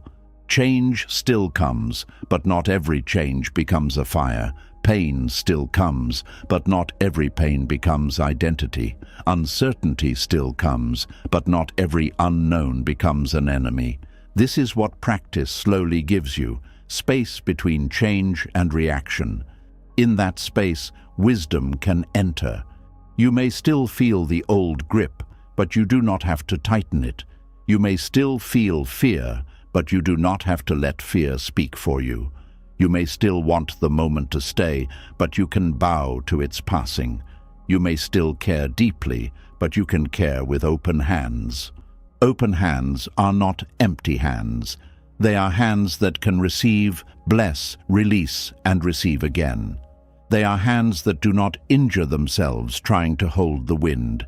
They are hands that understand the sacredness of temporary things. They are hands that know love is not proven by how tightly you grip, but by how clearly and kindly you meet what is here while it is here. And this is why the mind suffers when it clings to what is changing by nature. It is not because the mind is bad. It is because the mind is confused. It is asking impermanent things for permanent refuge. It is asking passing feelings for lasting identity. It is asking moving conditions for final security. It is asking life to stop being alive. And because life cannot answer that demand, the mind feels wounded again and again. But when understanding deepens, the wound begins to heal. You stop blaming the river for flowing. You stop blaming the seasons for turning. You stop blaming people for being conditioned and changing. You stop blaming yourself for not being able to hold everything together. You begin to live with more humility, more tenderness, more awareness. You begin to see that peace was never found by freezing life. Peace is found by releasing the fight against movement. So let the heart learn this gently. What is here may change, and that does not make it meaningless. What you love may not be yours forever, and that does not make love foolish. What you feel may pass, and that does not make the feeling false. What you planned may shift, and that does not make your effort wasted. What you lose may hurt, and that does not mean you are lost. Life is changing by nature, but awareness can meet change without becoming destroyed by it. This is the next doorway into peace, to hold without imprisoning, to care without clinging, to grieve without becoming grief, to love without demanding ownership, to act without trying to control every result, to let the present be alive instead of forcing it to become permanent. The heart that learns this does not become untouched by life. It becomes more deeply touched, but less tightly bound. And from here, the next teaching begins to reveal itself.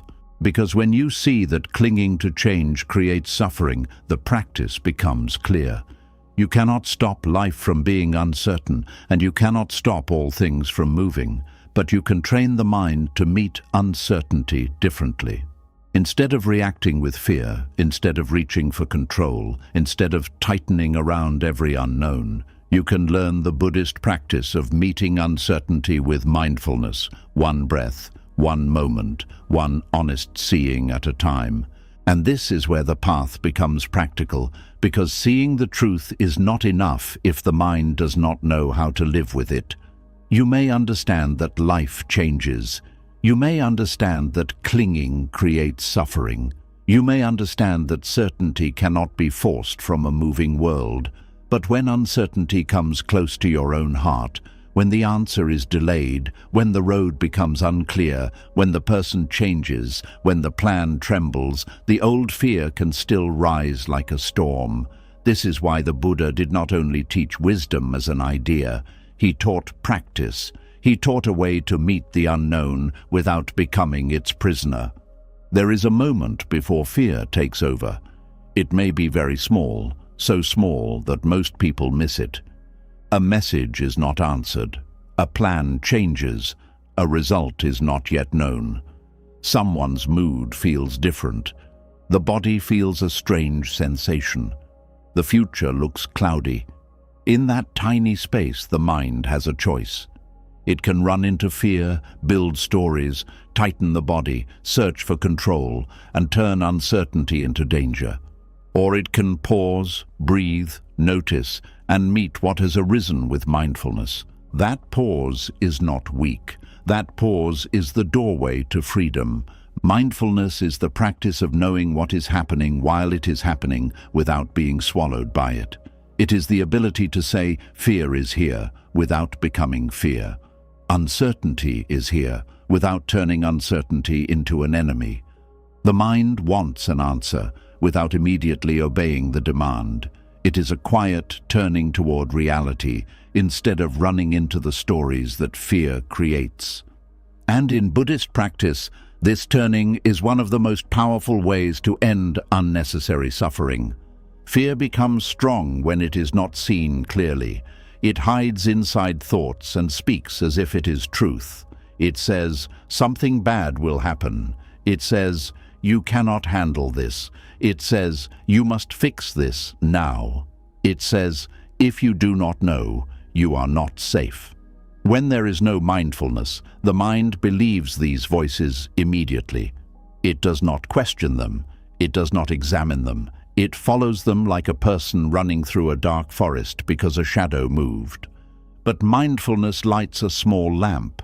It does not always remove the forest. It does not instantly answer every question. But it lets you see where your feet are. It lets you see that a thought is a thought, not a prophecy. A feeling is a feeling, not a command.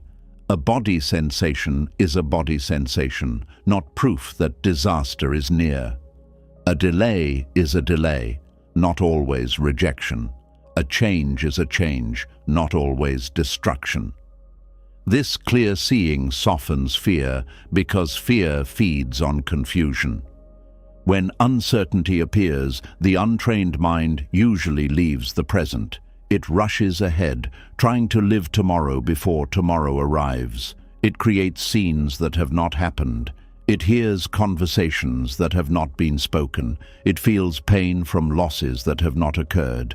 It prepares itself for endings that may never come. And because the body does not always know the difference between a real danger and a vividly imagined one, the heart starts racing, the stomach tightens, the breath becomes shallow, and the mind feels trapped in a future that exists only as thought.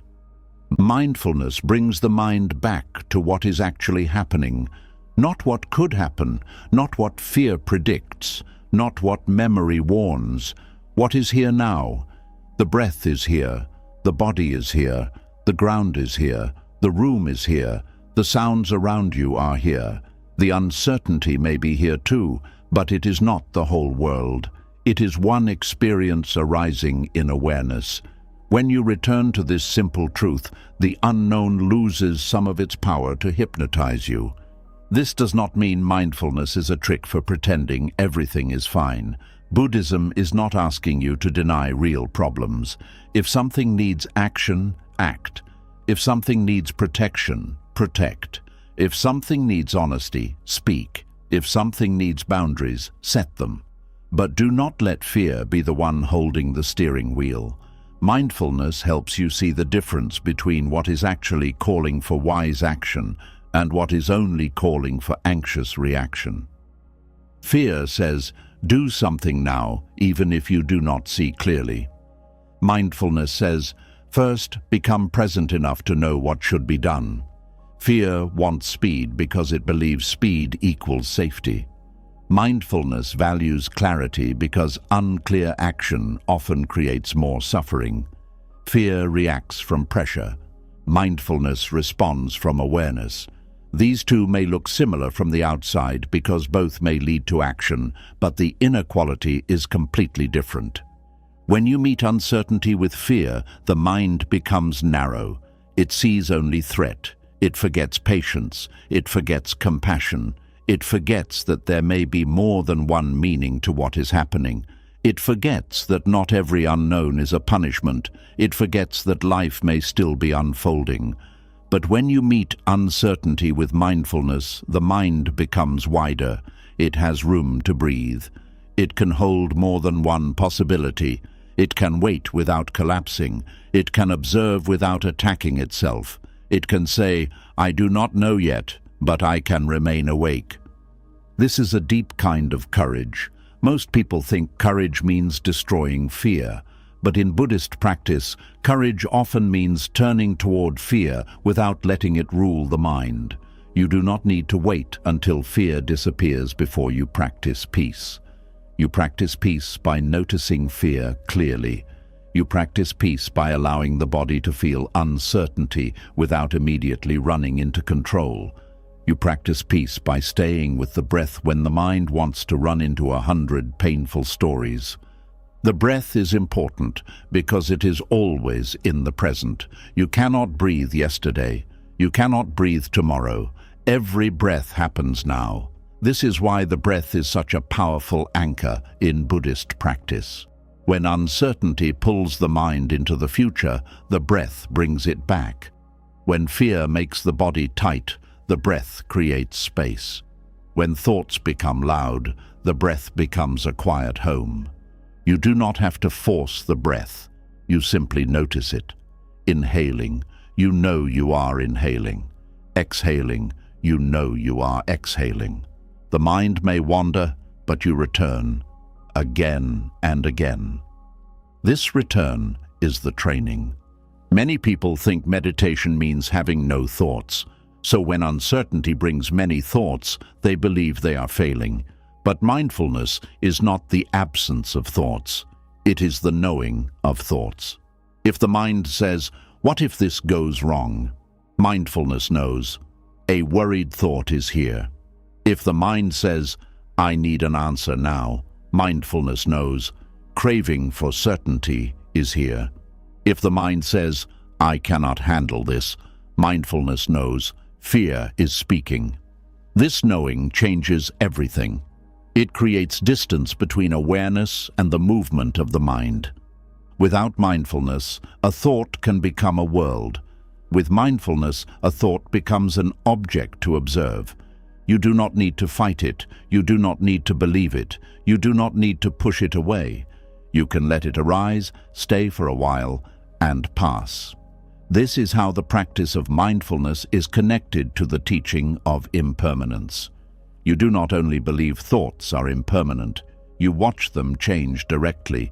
You see that even fear has movement, even anxiety has waves, even the demand for certainty rises and falls. This direct seeing brings confidence.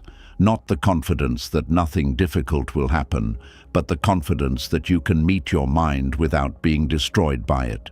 You begin to realize that uncertainty itself is not always what breaks you. The breaking often comes from believing every fear the mind produces. When you stop believing every thought, you stop feeding every storm. One of the most helpful practices is to name what is happening gently, not dramatically, not with judgment, just with honesty. Thinking, worrying, planning, fear, tightness, wanting certainty, feeling unsafe, breathing. These simple labels bring awareness into the experience. They help the mind stop drowning in the story and return to the actual process. Instead of saying, "My life is falling apart," mindfulness may notice, a thought about life falling apart is present.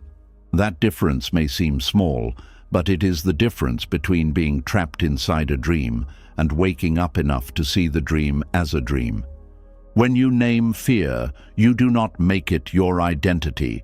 You are not saying, "I am fear." You are saying, "Fear is present." This is important.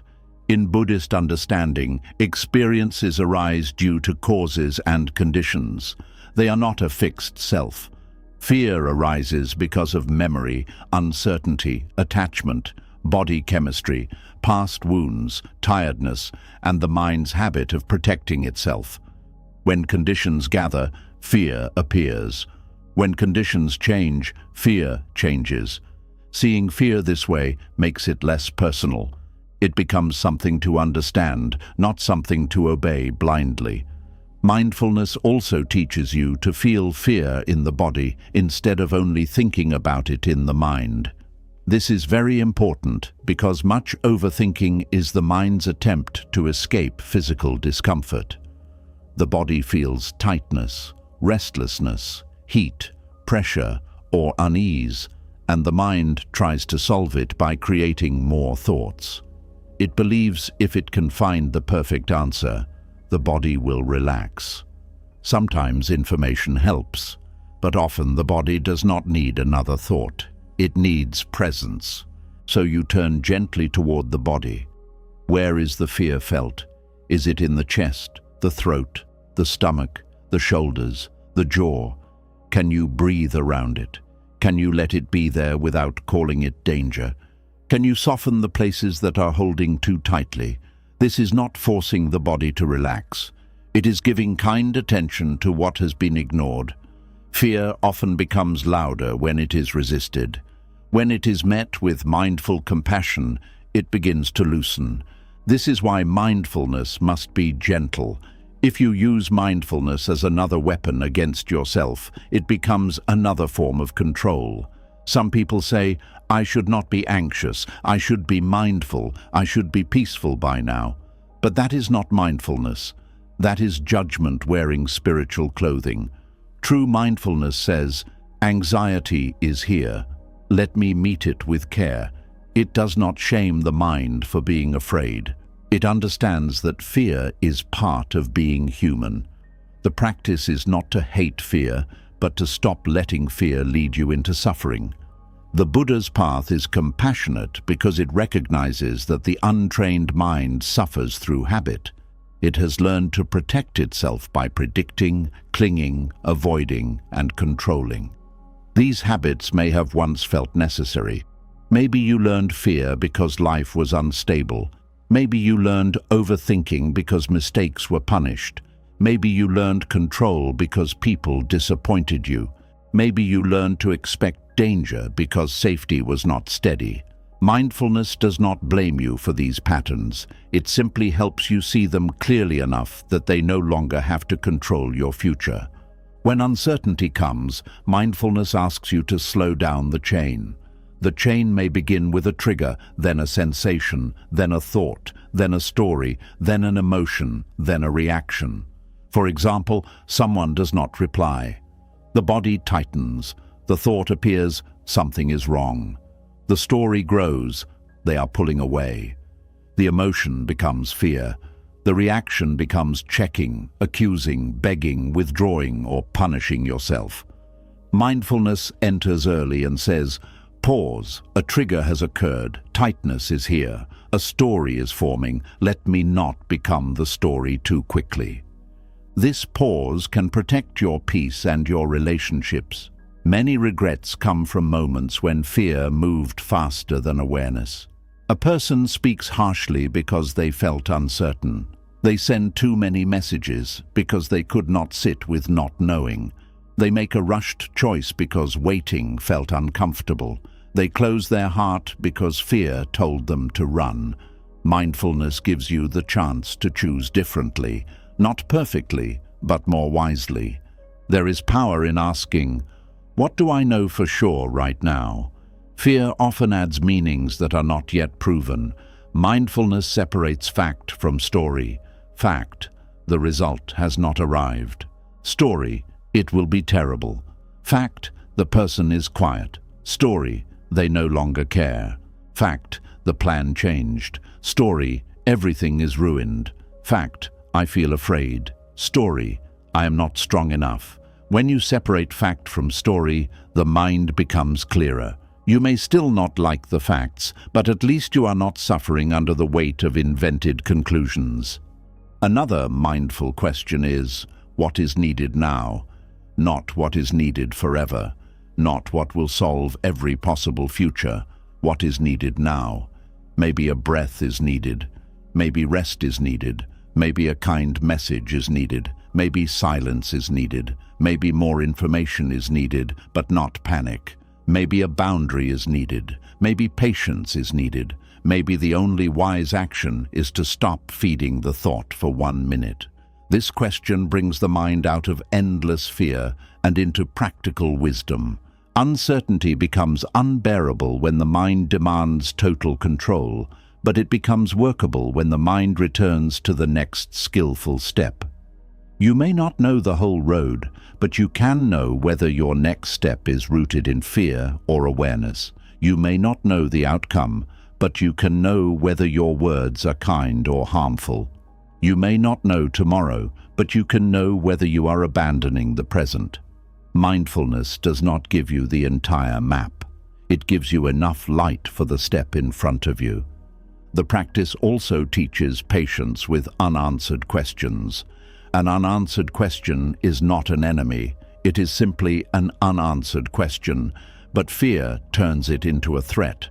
It says, "If you do not answer this now, you are unsafe." Mindfulness says, "This question is here. Let it be held in awareness. Not every question must be solved by force. Some answers come through time. Some come through quiet observation. Some come when the mind stops shaking. Some come through the natural unfolding of causes and conditions. If you force every answer too early, you may receive only the answer created by fear. This is why silence can be part of wisdom. Not the silence of avoidance, but the silence of letting the mind settle before acting. Muddy water becomes clear when it is still. In the same way, the mind often sees more clearly when it stops stirring itself with panic. If you keep shaking the water and then complain that you cannot see the bottom, the problem is not the water alone, it is the shaking. Mindfulness is the practice of letting the shaking slow. This can be hard because fear is impatient. It wants certainty now. It wants relief now. It wants the body to calm now. It wants the future to answer now.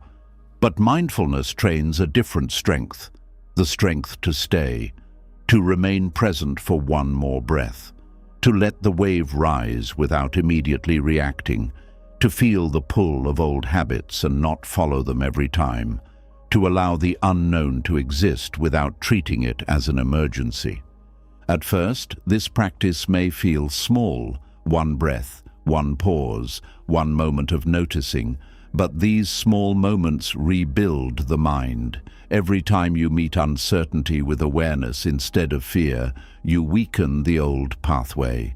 Every time you pause before reacting, you teach the body that not knowing is not always danger.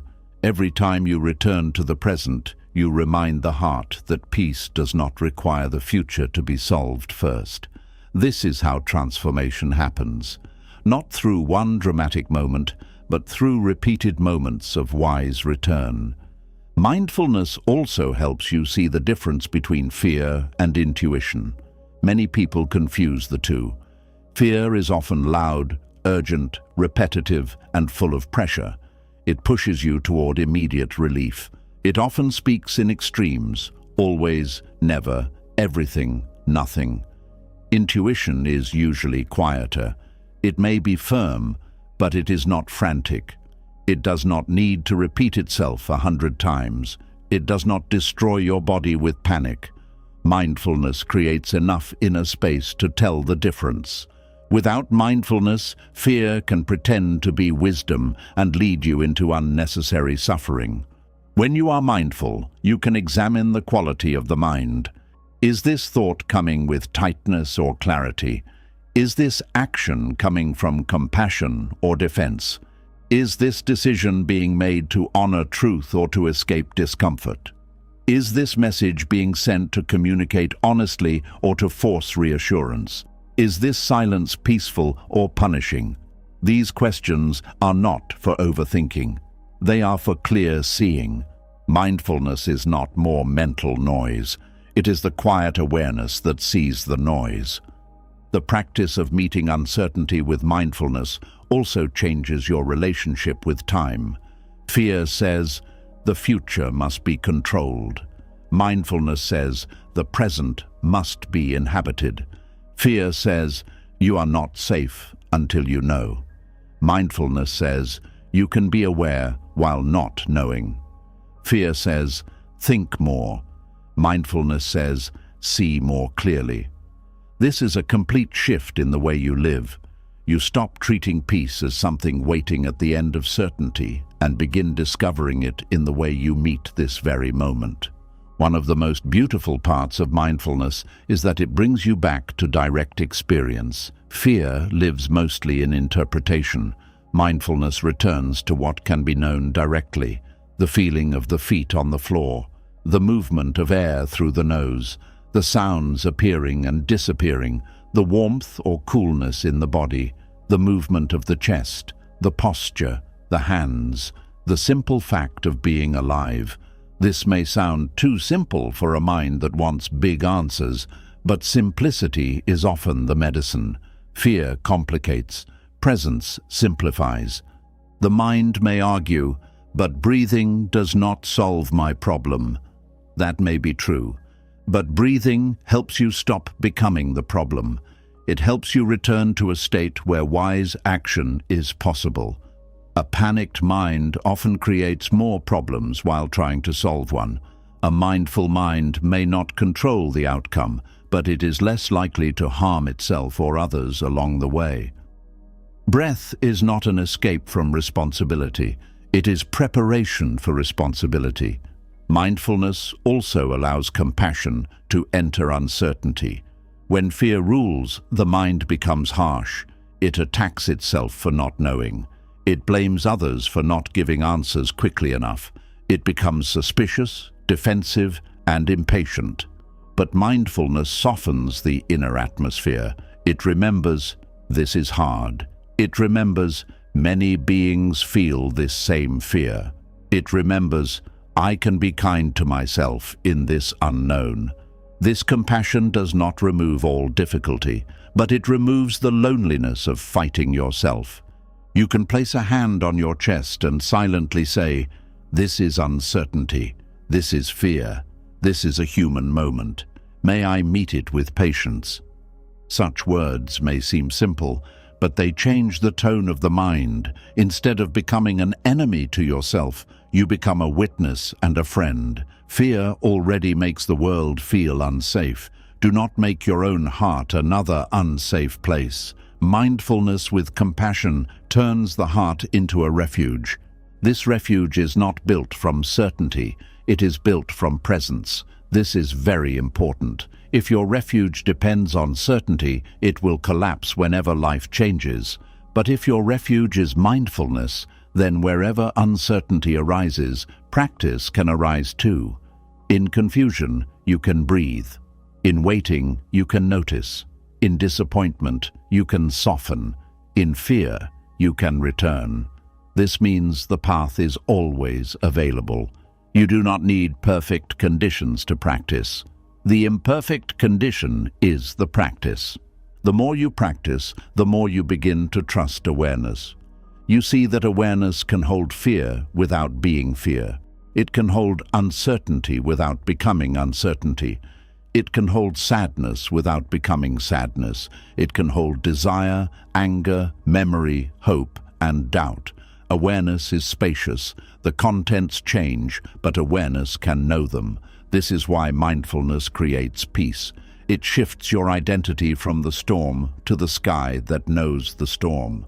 Do not turn this into a cold idea. Feel its meaning. A storm may move through the sky, but the sky is not destroyed by the storm. Clouds may cover it, but they do not wound it. In the same way, fear may move through awareness, but awareness itself has room. When you identify only with the fear, you feel trapped.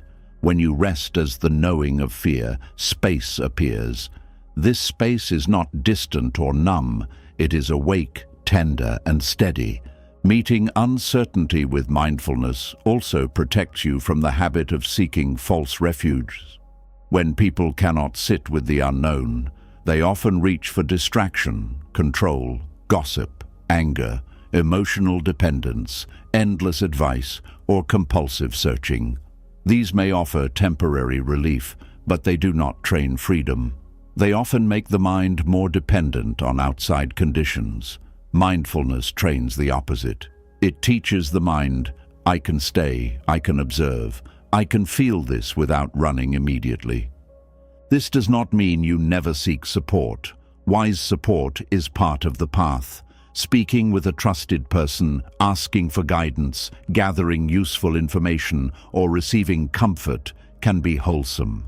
But there is a difference between seeking support from awareness and seeking support from panic. Awareness asks for help while remaining responsible for practice. Panic asks others to remove the discomfort that the mind has not learned to hold. Mindfulness helps you know which one is happening. As mindfulness deepens, uncertainty begins to lose its sharp edge. It may still be uncomfortable, but it no longer automatically becomes terror. You begin to see that not knowing is a space, not a sentence. It is an opening where patience can grow, where wisdom can mature, where humility can soften the ego. The unknown becomes less like a dark wall and more like an unwritten page. You do not have to fill the page immediately with fear. You can leave some space for life to write. This is not romantic thinking, it is disciplined perception. The mind has a negativity bias. It often fills the unknown with danger because it wants to prepare. Mindfulness does not deny danger where danger is real. It simply refuses to let the mind turn every blank space into a monster. It asks for evidence. It asks for presence. It asks for kindness. It asks for patience. It asks you to stop harming yourself with conclusions that have not yet become facts. When uncertainty is met with fear, the mind often becomes morally careless. It may lie to feel secure. It may manipulate to get reassurance. It may control others to reduce its own discomfort. It may break trust because waiting feels too hard. It may abandon patience and call it self-protection. But mindfulness reconnects you with right intention. It asks, even here can I remain honest? Even here can I avoid harm? Even here can I speak with care? Even here can I choose a clean action? This is how spiritual practice enters ordinary uncertainty. The unknown reveals the quality of your practice. It is easy to speak of peace when life is predictable. It is easy to speak of trust when the answer is already favorable. It is easy to speak of wisdom when nothing important feels threatened. But when uncertainty rises, the hidden habits of the mind are revealed. This is not a failure, it is an opportunity. You finally see what needs training. You see where fear still rules. You see where attachment still tightens. You see where the heart still believes certainty is the price of peace. Seeing this clearly is a blessing, even when it feels uncomfortable. What is unseen cannot be transformed. Mindfulness does not create your fear, it reveals it, and once revealed, fear can be understood. Once understood, it can be held differently. Once held differently, it begins to lose the authority it once had over your life. There will be days when mindfulness feels easy and days when fear feels stronger. Do not make this another reason to suffer. Practice is not a straight road. Some days the mind returns quickly. Some days it wanders for a long time. Some days the body relaxes. Some days it shakes. Some days you remember the teaching. Some days you forget until after you have reacted. Even then, mindfulness can return. The moment you notice the path has opened again. This is important because fear often uses mistakes to create shame. It says, you failed, you are not peaceful, you are not spiritual, you will never change. Mindfulness sees even that as another thought, a harsh thought, a discouraged thought, a thought shaped by conditions. You do not need to believe it. You simply begin again. Beginning again is one of the quietest and strongest parts of Buddhist practice. The breath returns, awareness returns, the path returns. Meeting uncertainty with mindfulness does not mean you will never feel fear again. It means fear will no longer be the only way you know how to meet the unknown. you will have another path, a breath before the story, a pause before the reaction, a softening before the grasp, a question before the conclusion, a moment of awareness before the old habit takes over. This is how freedom is built inside daily life. Little by little, you learn to live with open attention. When a question remains unanswered, you do not have to punish yourself with endless thought. When life delays something, you do not have to call the delay rejection. When plans change, you do not have to treat change as proof that you are unsafe. When the future is unclear, you do not have to abandon the present. You can return, you can observe, you can breathe, you can act when action is needed, and wait when waiting is wise. This is the Buddhist practice of meeting uncertainty with mindfulness instead of fear. It is not dramatic, it is not loud, it does not promise that life will become predictable. It gives something better. It gives you a trained heart in an unpredictable world. It gives you the ability to stop turning every unknown into suffering. It gives you the strength to stand in the middle of unanswered questions and still remain kind, awake, and steady. And as this practice grows, the next teaching begins to make sense in a deeper way. Because once you can meet uncertainty without being ruled by fear, you no longer need to cling so tightly to results.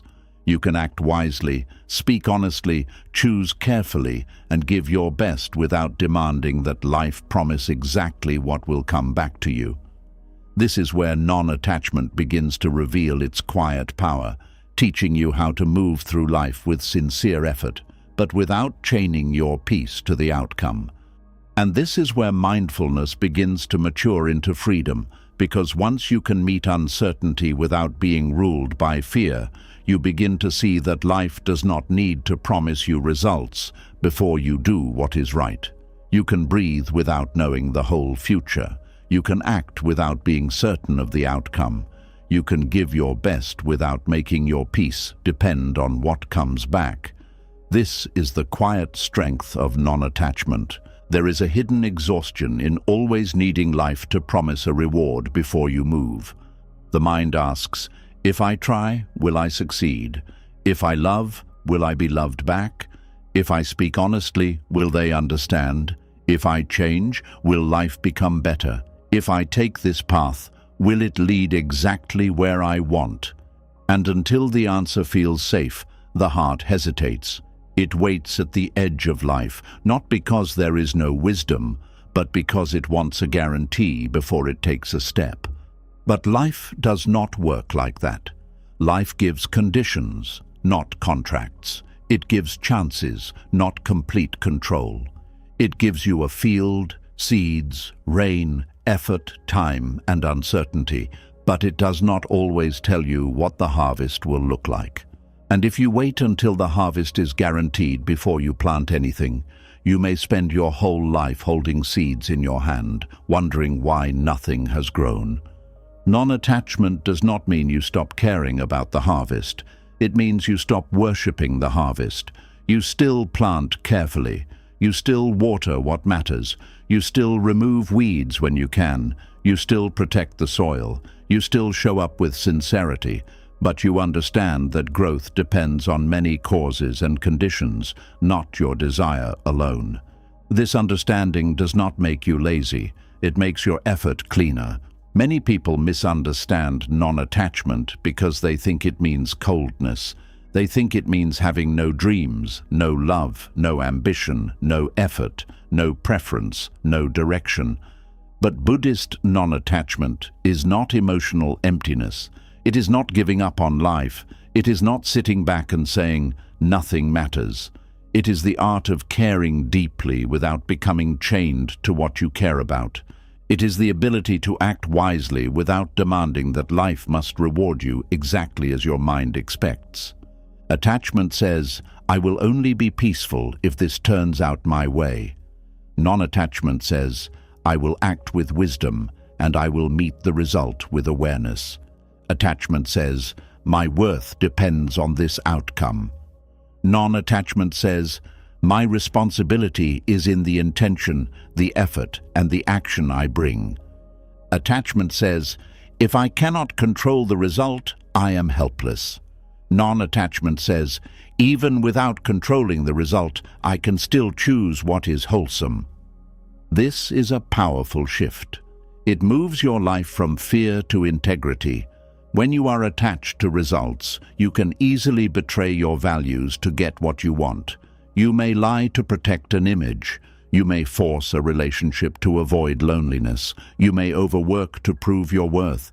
You may please people to secure approval. You may manipulate situations to calm your anxiety. You may stay silent when truth is needed because you fear the result of speaking. In each case, attachment to outcome becomes stronger than wisdom. Non-attachment brings you back to right action. It asks, what is wise here, even if I cannot control how others respond? What is honest here, even if I cannot guarantee comfort? What is kind here, even if kindness is not returned? What is disciplined here, even if success takes longer than I want? What is peaceful here, even if the result is not in my hands? These questions return power to the only place where your power truly lives, your own intention and conduct. The Buddha's path never asks you to become passive. It asks you to understand where your true control ends and where suffering begins. You can control whether you plant the seed, but not whether the weather obeys you. You can control whether you speak with care, but not whether another person receives your words with maturity. You can control whether you practice, but not whether peace arrives on your preferred schedule. You can control whether you act with honesty, but not whether the world applauds you for it. This is not unfair. This is reality. And when you stop fighting reality, your actions become lighter. You no longer carry the impossible burden of controlling every response, every result, every consequence, every mind, every timing, every condition. You do what can be done. You release what cannot be owned. You remain available to learn from what comes next. That is not weakness. That is wisdom walking with both feet on the ground. Think of how much suffering comes from acting only for results. A person helps someone, but because they are attached to being thanked, their kindness turns into resentment when no appreciation comes. A person creates something meaningful, but because they are attached to praise, their joy disappears when others do not notice. A person loves someone, but because they are attached to being chosen in a certain way, love becomes fear, pressure, and pain. A person works hard, but because they are attached to immediate success, effort becomes bitterness. The action may look good from the outside, but inside, attachment has poisoned it. This is why Buddhist teachings care so much about intention. The same action can come from freedom or from craving. You can give because compassion moves you, or you can give because you want control. You can work because discipline matters, or you can work because you are running from shame. You can speak because truth is needed, or you can speak because the ego wants to win. Non-attachment asks you to purify the root, not just decorate the action. When the root is clean, the action has peace in it before the result arrives. This is important. If your peace comes only after the outcome, then every action becomes a gamble. You are tense while waiting. You are restless while hoping. You are afraid while trying. But when your peace comes from knowing you acted with wisdom, then you already receive something valuable before life gives its answer. You receive self-respect. You receive clarity. You receive inner alignment. You receive the quiet dignity of knowing you did not abandon the path. This does not mean you will never feel disappointed. Non-attachment is not the removal of human emotion. If you work hard and fail, disappointment may come. If you love and lose, grief may come. If you speak honestly and are misunderstood, sadness may come. If you hope for something and life moves differently, heaviness may come. The difference is that disappointment does not become self-destruction. Grief does not become clinging. Sadness does not become hatred. Heaviness does not become proof that practice was useless. A non-attached heart can feel pain without turning pain into bondage. It can say, "This hurts, but I do not need to make this result my identity." It can say, "This did not go as I hoped, but I can still learn." It can say, "I cared deeply, and I can still release the demand that life must obey my care." This is not cold. This is mature tenderness. It allows you to remain human without becoming enslaved by every outcome. Attachment makes results feel like a judgment on your worth. If the result is good, you feel valuable. If the result is bad, you feel defeated. If people approve, you feel real. If people reject, you feel small. If the plan works, you feel safe. If the plan fails, you feel lost. This makes the heart unstable because it is always waiting for the outside world to tell it whether it may rest. Non-attachment helps you stop giving your inner dignity away to conditions that are always changing. Your worth is not the result. Your sincerity is not erased by the outcome. Your effort is not meaningless because life answered differently. Your kindness is not wasted because someone did not return it. Your truth is not wrong because it made someone uncomfortable. Your practice is not failure because fear still visited. A flower is not foolish because rain did not come when expected. A seed is not worthless because the season was difficult. In the same way, wise action has value even before the result becomes visible. This is one of the deepest freedoms on the path. To act because the action is wholesome, not because the result is guaranteed. To be honest because honesty is clean, not because everyone will honor it. To be kind because kindness reduces suffering, not because it always brings reward. To practice patience because patience protects the mind, not because life will immediately become easy. To let go because clinging burns the heart, not because letting go will instantly give you what you want. Non-attachment turns your attention from reward to rightness. It asks, is this action aligned with the path? Not, will this action give me exactly what I desire? This does not mean results do not matter at all. Of course, results matter. A wise person pays attention to consequences. If an action causes harm, you learn. If a choice leads to suffering, you examine it. If a method does not work, you adjust. Non-attachment is not blindness to results. It is freedom from being owned by them. There is a difference between learning from results and being chained to results. Learning says, this outcome is information. Attachment says, this outcome is my identity. Learning says, let me adjust with humility. Attachment says, I am ruined or I must force this to change. Learning creates wisdom. Attachment creates fear. Non-attachment allows you to receive feedback from life without turning feedback into punishment. This is especially important when walking a spiritual path. Many people become attached to being peaceful. They want meditation to produce calm every time. They want kindness to remove conflict. They want letting go to feel beautiful immediately. They want wisdom to stop all sadness. Then, when practice becomes difficult, they feel betrayed. But this is still attachment to results. Even spiritual practice can become another form of craving if the mind says, I will only practice if practice gives me the feeling I want. True practice is deeper than mood. You sit even when the mind is restless. You breathe even when peace feels far away. You return even after forgetting. You speak gently even when the ego wants to win. You choose patience even when no one praises your restraint. You let go again even when the heart tightens again. This is how the path becomes real. Not by producing perfect feelings, but by training wise relationship with whatever feeling arises. Non-attachment also saves you from the bitterness that comes when good actions do not bring immediate reward. Many people secretly treat goodness like a transaction. They think, if I am kind, life should be kind to me. If I work hard, success should arrive quickly. If I love sincerely, I should not be hurt. If I am patient, people should change. If I practice, pain should disappear.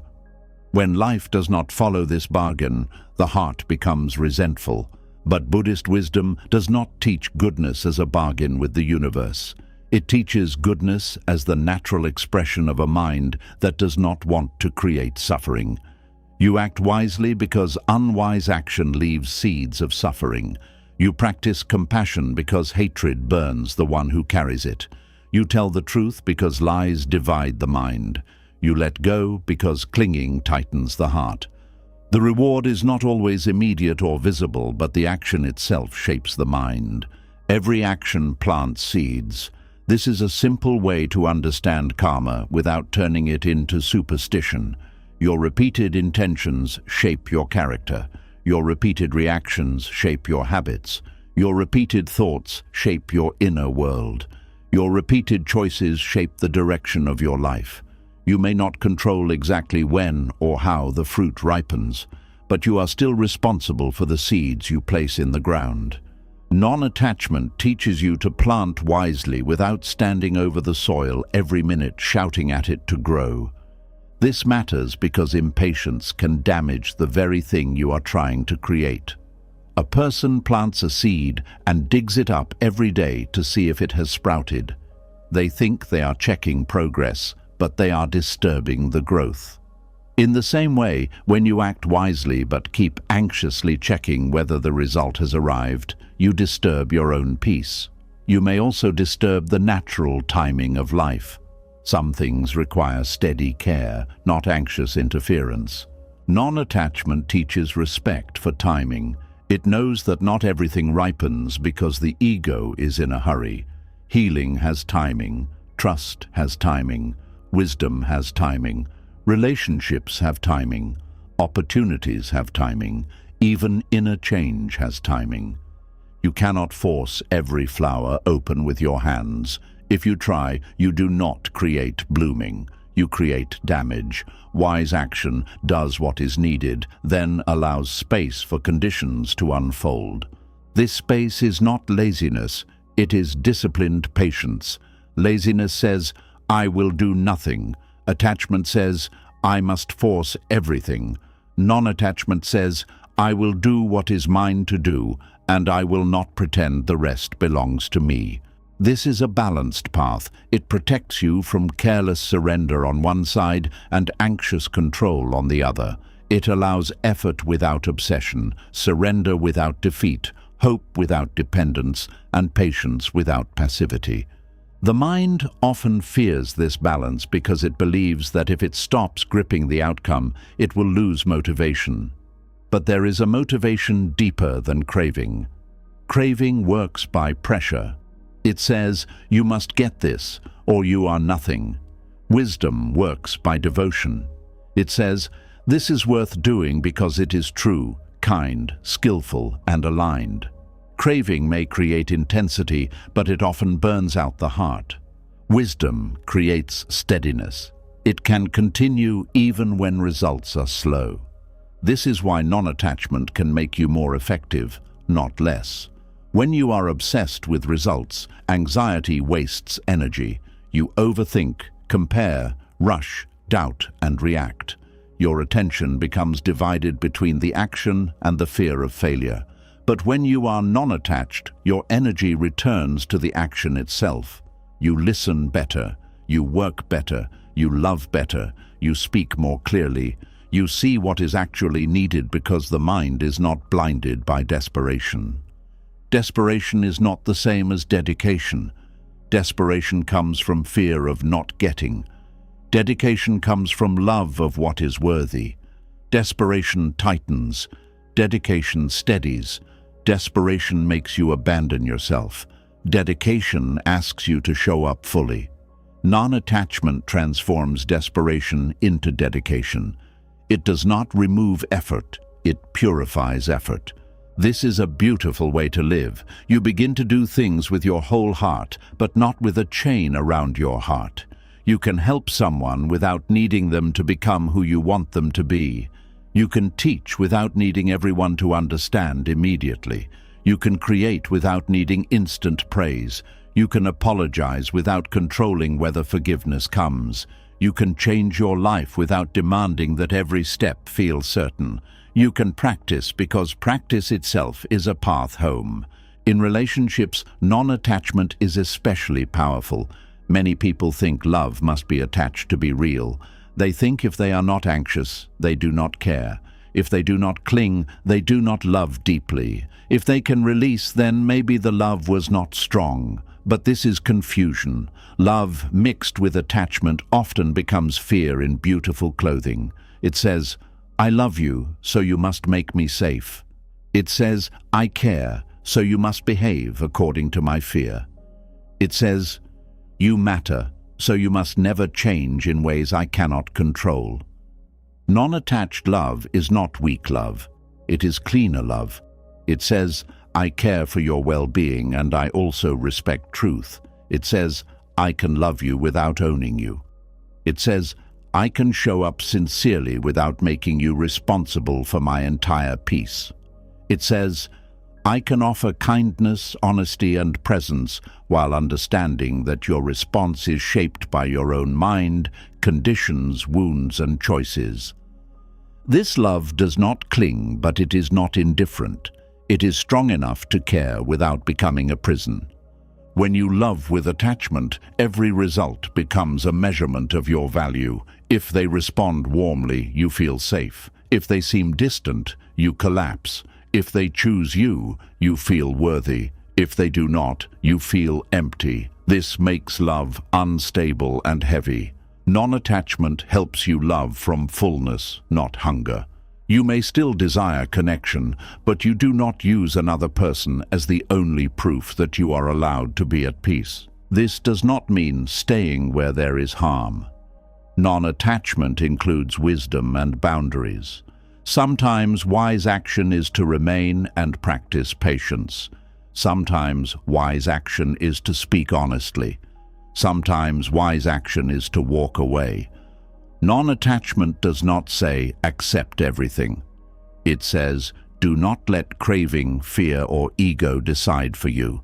When you are not attached to forcing a certain result, you can see more clearly whether a situation is healthy, whether effort is skillful, and whether leaving may be an act of compassion toward yourself. In work and purpose, non-attachment protects your spirit. You may have a dream, a project, a calling, or a responsibility. You give effort. You learn. You improve. You remain disciplined. But you do not make your soul kneel before numbers, applause, comparison, or speed. You understand that results are shaped by many visible and invisible conditions. Your task is to keep refining your action, not to destroy your peace because the fruit has not appeared yet. This is not an excuse for weak effort.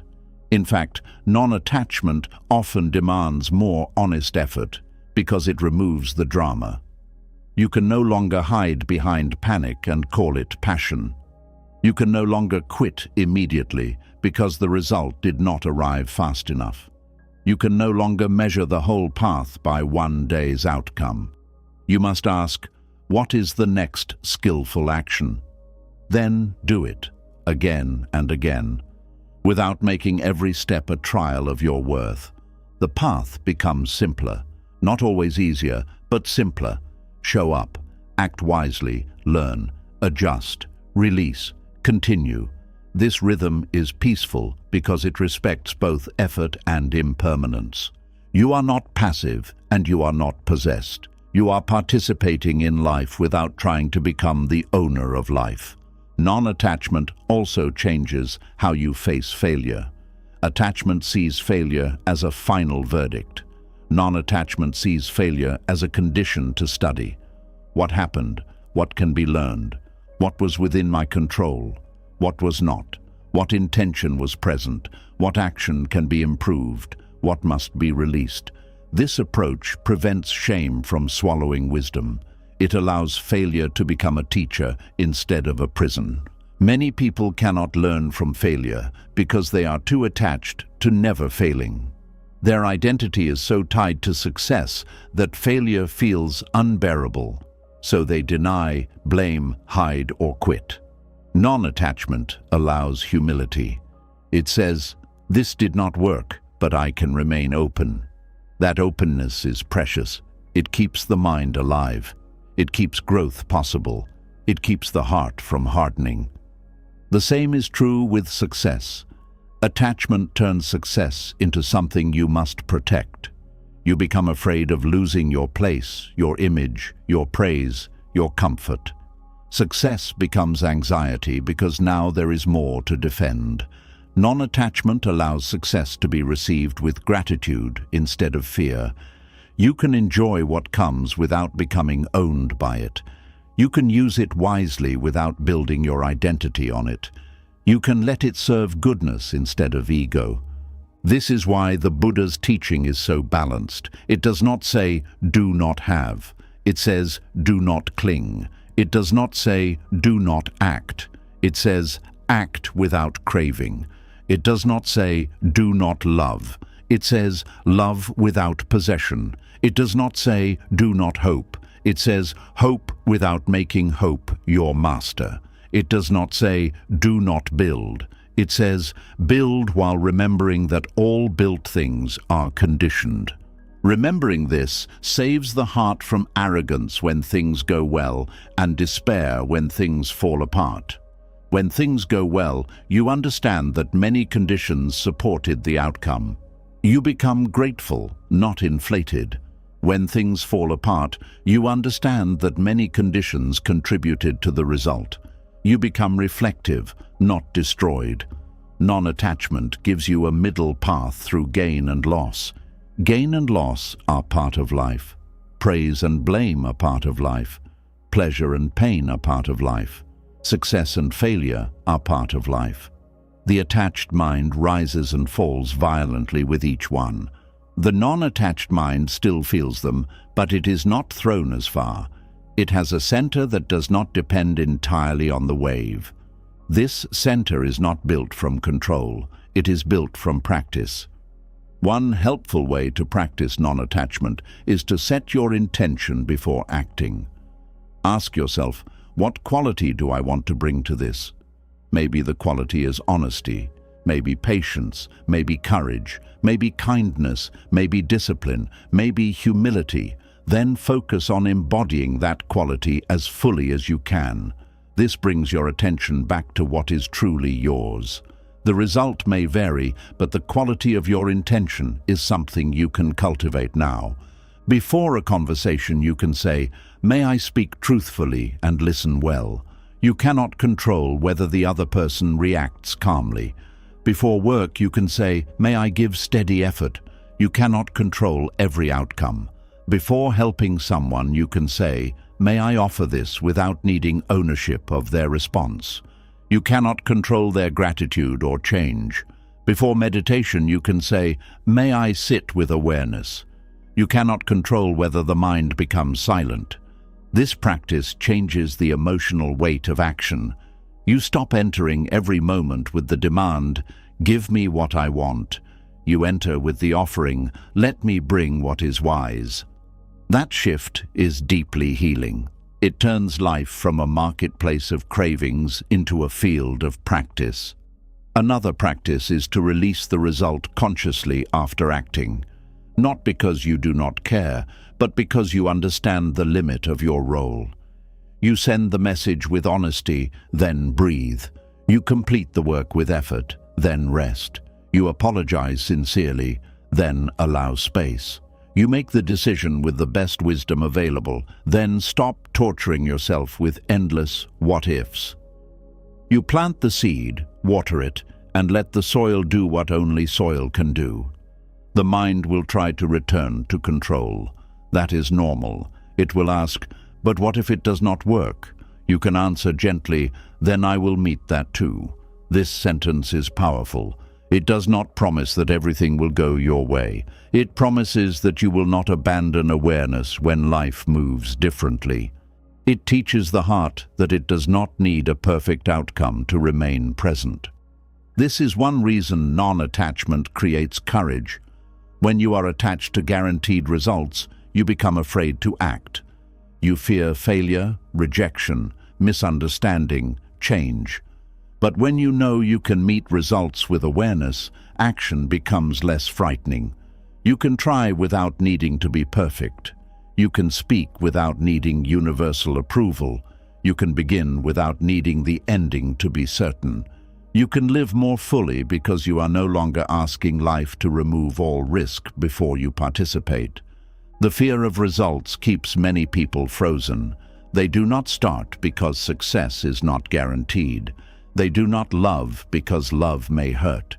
They do not change because change may be uncomfortable. They do not speak because others may disagree.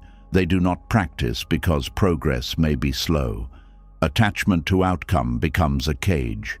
Non-attachment opens the cage by saying, "The result is uncertain, but wise action is still possible." This does not remove responsibility, it deepens responsibility, because now you cannot blame uncertainty for inaction. You cannot say, "I did nothing because life did not promise me safety." The path asks, even without certainty, what is the right thing to cultivate? This question wakes you up. It asks for maturity. It asks for courage. It asks you to stop using the unknown as an excuse to abandon what matters. Non-attachment also teaches you not to use results to judge the purity of your action too quickly. Sometimes, a wise action brings discomfort at first. Telling the truth may create tension before it creates freedom. Setting a boundary may cause someone to be upset before peace returns. Beginning a new habit may feel hard before strength grows. Leaving an unhealthy pattern may feel lonely before clarity comes. If you are attached only to immediate comfort, you may mistake necessary discomfort for failure. This is why wisdom must guide action, not just emotion. Some good results feel uncomfortable at the beginning. Some harmful things feel pleasant at first. Attachment to quick relief can lead you away from deeper peace. Non-attachment helps you tolerate the discomfort of wise choices without needing instant confirmation. It teaches you to trust wholesome causes even before the fruit appears. This is very close to faith in Buddhist practice, not blind belief but confidence in the path. You may not know exactly how everything will unfold, but you trust that greed, hatred, and delusion lead to suffering, while generosity, compassion, mindfulness, and wisdom lead toward freedom. So you choose the wholesome path, not because every result is guaranteed in the way the ego wants, but because the direction is clear. Non-attachment brings this trust into daily life. You stop asking, "Will this give me everything I want?" and begin asking, "Does this reduce suffering? Does this grow wisdom? Does this protect peace? Does this align with compassion? Does this create bondage or freedom?" These questions lead to better action than fear ever could. When life does not promise results, the attached mind feels abandoned. The non-attached mind feels invited to practice. Waiting becomes practice. Effort becomes practice. Disappointment becomes practice. Success becomes practice. Relationship becomes practice. Work becomes practice. Uncertainty becomes practice. Nothing is wasted when awareness is present. Even when the result is painful, non-attachment can turn it into awakening. A closed door can reveal where you were clinging. A delay can reveal impatience. A rejection can reveal where your worth was outsourced. A failure can reveal weak foundations. A loss can reveal what was loved and what was possessed. A change can reveal whether your peace was rooted in reality or control. This does not mean pain is pleasant. It means pain can become meaningful when met with wisdom. The heart slowly becomes less afraid of life because it knows every outcome can become part of the path. Wanted outcomes can teach gratitude and responsibility. Unwanted outcomes can teach humility and release. Unclear outcomes can teach patience and mindfulness. Changing outcomes can teach impermanence. No outcome has to be wasted if the mind remains awake. This is a complete transformation in how you live. Instead of standing before life with clenched fists saying, "Promise me I will get what I want," you stand with open hands saying, "Let me act with wisdom and let me learn from what comes." This is peace, not because life becomes easy, but because you stop making peace depend on life obeying your demands. And when this understanding becomes real, something softens inside the chest. You no longer need to postpone your whole life until the result arrives. You can be present during the effort. You can find dignity in the attempt. You can feel peace in the sincerity. You can rest in the knowledge that you did what was yours to do. You stop living only for the final answer and begin honoring the quality of the path itself. This is how non-attachment teaches wise action. It does not remove desire by force. It purifies desire into intention. It does not kill hope. It frees hope from desperation. It does not weaken effort. It removes the poison of obsession from effort. It does not make results irrelevant. It simply places results in their proper place, as fruit shaped by conditions, not as the master of your soul. You are allowed to want good things. You are allowed to hope. You are allowed to care about how life unfolds. Buddhism is not asking you to become stone.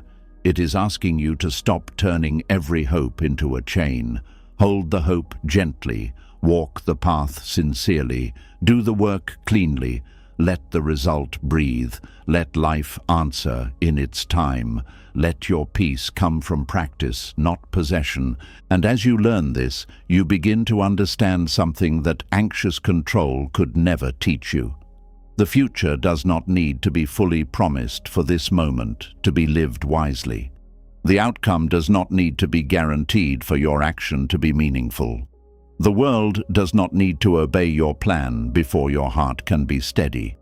You can act, love, give, speak, build, begin, and release, all at the same time.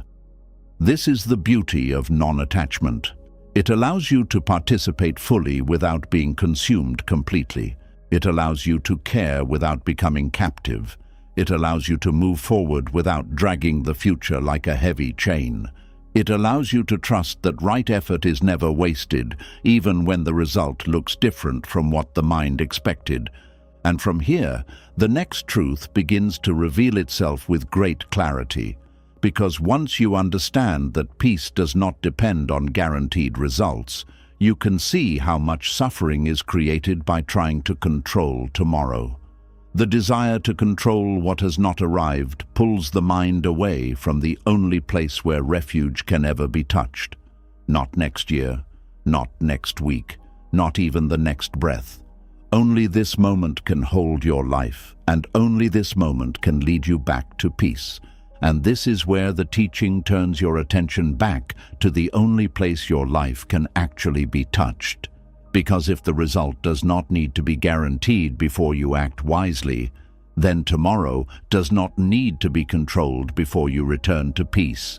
The mind keeps leaning forward, reaching for the next answer, the next sign, the next proof that everything will be safe. But the breath is here, the body is here, life is here, and the more the mind tries to live in tomorrow, the more it abandons the only refuge that has ever been real. There is a quiet sadness in spending your life trying to control a day you have not entered yet. The morning may be calm, but the mind is already fighting next week. The room may be safe, but thought is already preparing for loss. The body may be sitting still, but attention has run ahead, trying to solve problems that have not arrived. Slowly, a person can lose the present moment, not because it disappears, but because fear convinces them that tomorrow is more important than the life happening now. The desire to control tomorrow often sounds wise. It says, I am only planning. I am only being careful. I am only protecting myself. Sometimes planning is useful. Buddhist wisdom does not tell you to become careless, ignore consequences, or walk blindly through life. But there is a difference between preparing for tomorrow and trying to possess tomorrow. Preparation uses the present well. Control abandons the present completely. Preparation asks, what can I do now that is skillful? Control asks, how can I force what has not arrived to obey me? Preparation has limits, but control hates limits. Preparation brings clarity, but control brings tension. Preparation finishes its work and rests, but control keeps thinking even after thinking is no longer helpful. Preparation respects life as it is, while control argues with life before it unfolds. This is why the desire to control tomorrow pulls you away from refuge. Refuge is not escape. It is not hiding from responsibility. Refuge is returning to what can truly support awakening. The breath can be known now. A kind action can be chosen now. A harmful thought can be seen now. Tomorrow cannot be lived now. It can only be imagined. When the mind leaves this moment to control tomorrow, it does not enter the future. It enters thought. The future you worry about is not the future itself. It is an image made from memory, fear, desire, and incomplete information. The mind creates a possible tomorrow, then the body reacts as if that picture is already happening. The heart races over words no one has spoken. The stomach tightens over losses that have not occurred. The chest becomes heavy because imagination has been mistaken for reality. This is how suffering multiplies. A real challenge may come tomorrow, but fear makes you suffer today before it arrives. Then, if the challenge comes, you suffer again. If it never comes, you still suffered once for nothing. The mind calls this protection, but often it is self-punishment. It believes that rehearsing pain will prevent pain. Yet many times, it only trains the body to live in danger before life has asked for strength. The Buddha's teaching brings you back to direct experience. What is here now? This question is simple, but it cuts through the dream of control. A breath is here, a sound is here, a sensation is here, a thought about tomorrow is here, a feeling of fear is here, a wish to know is here. When you look carefully, tomorrow is not here as tomorrow. It is here only as thought, and a thought can be known without being obeyed. The mind that wants to control tomorrow rarely trusts the present. It sees the present as too small, too ordinary, too unfinished. It says, I cannot rest here because the answer is not here. I cannot be peaceful here because the outcome is not here. I cannot enjoy this moment because something may go wrong later. So it turns away from the only moment that exists and chases a future it can never fully hold. This is like refusing the water in your hand because you are worried about next month's rain. The present moment may not contain every answer, but it contains the only place where wisdom can operate. You cannot be mindful tomorrow. You can only be mindful now. You cannot make a kind choice tomorrow while living today in fear. You can only choose kindness now. You cannot breathe in the future. You can only breathe now. You cannot release attachment later except through a moment of release that happens now. Every healing, every wise action, every step of the path begins here. This is why the present is refuge. Not because it is always pleasant, but because it is real. Sometimes the present contains pain, grief, tiredness, or confusion. But even then, it is more workable than the imagined future. Real pain can be held, real breath can be felt, real tears can be allowed, real choices can be made. Imagined disasters cannot be healed because they are not truly happening. They can only be seen as thoughts and released from the power you have given them. When you try to control tomorrow, you often miss what today is asking from you. Maybe today is asking you to rest, but fear demands more planning. Maybe today is asking you to listen, but the mind is busy predicting how a relationship will unfold. Maybe today is asking for one small step, but anxiety is trying to solve the next 10 years. Maybe today is asking you to be grateful, but attention is searching for what might be missing later. The desire to control tomorrow makes you deaf to the wisdom of today. A person can become so focused on securing the future that they stop living the life that future was supposed to protect. They work for peace but never feel peace. They plan for happiness but never taste happiness. They chase stability but remain unstable within. They try to prevent loss but lose presence, tenderness, sleep, health, and connection along the way. What is the use of controlling tomorrow if the cost is abandoning your own heart today? Buddhist wisdom does not ask you to stop caring about tomorrow. It asks you to care from the right place. The right place is the present moment. You care for tomorrow by planting wholesome causes today. You care for your future mind by practicing awareness now. You care for your future relationships by speaking kindly now. You care for your future peace by reducing craving now. You care for your future body by treating it wisely now. Tomorrow is shaped through what you cultivate here, not through anxious ownership of what has not arrived. This is the difference between control and cultivation.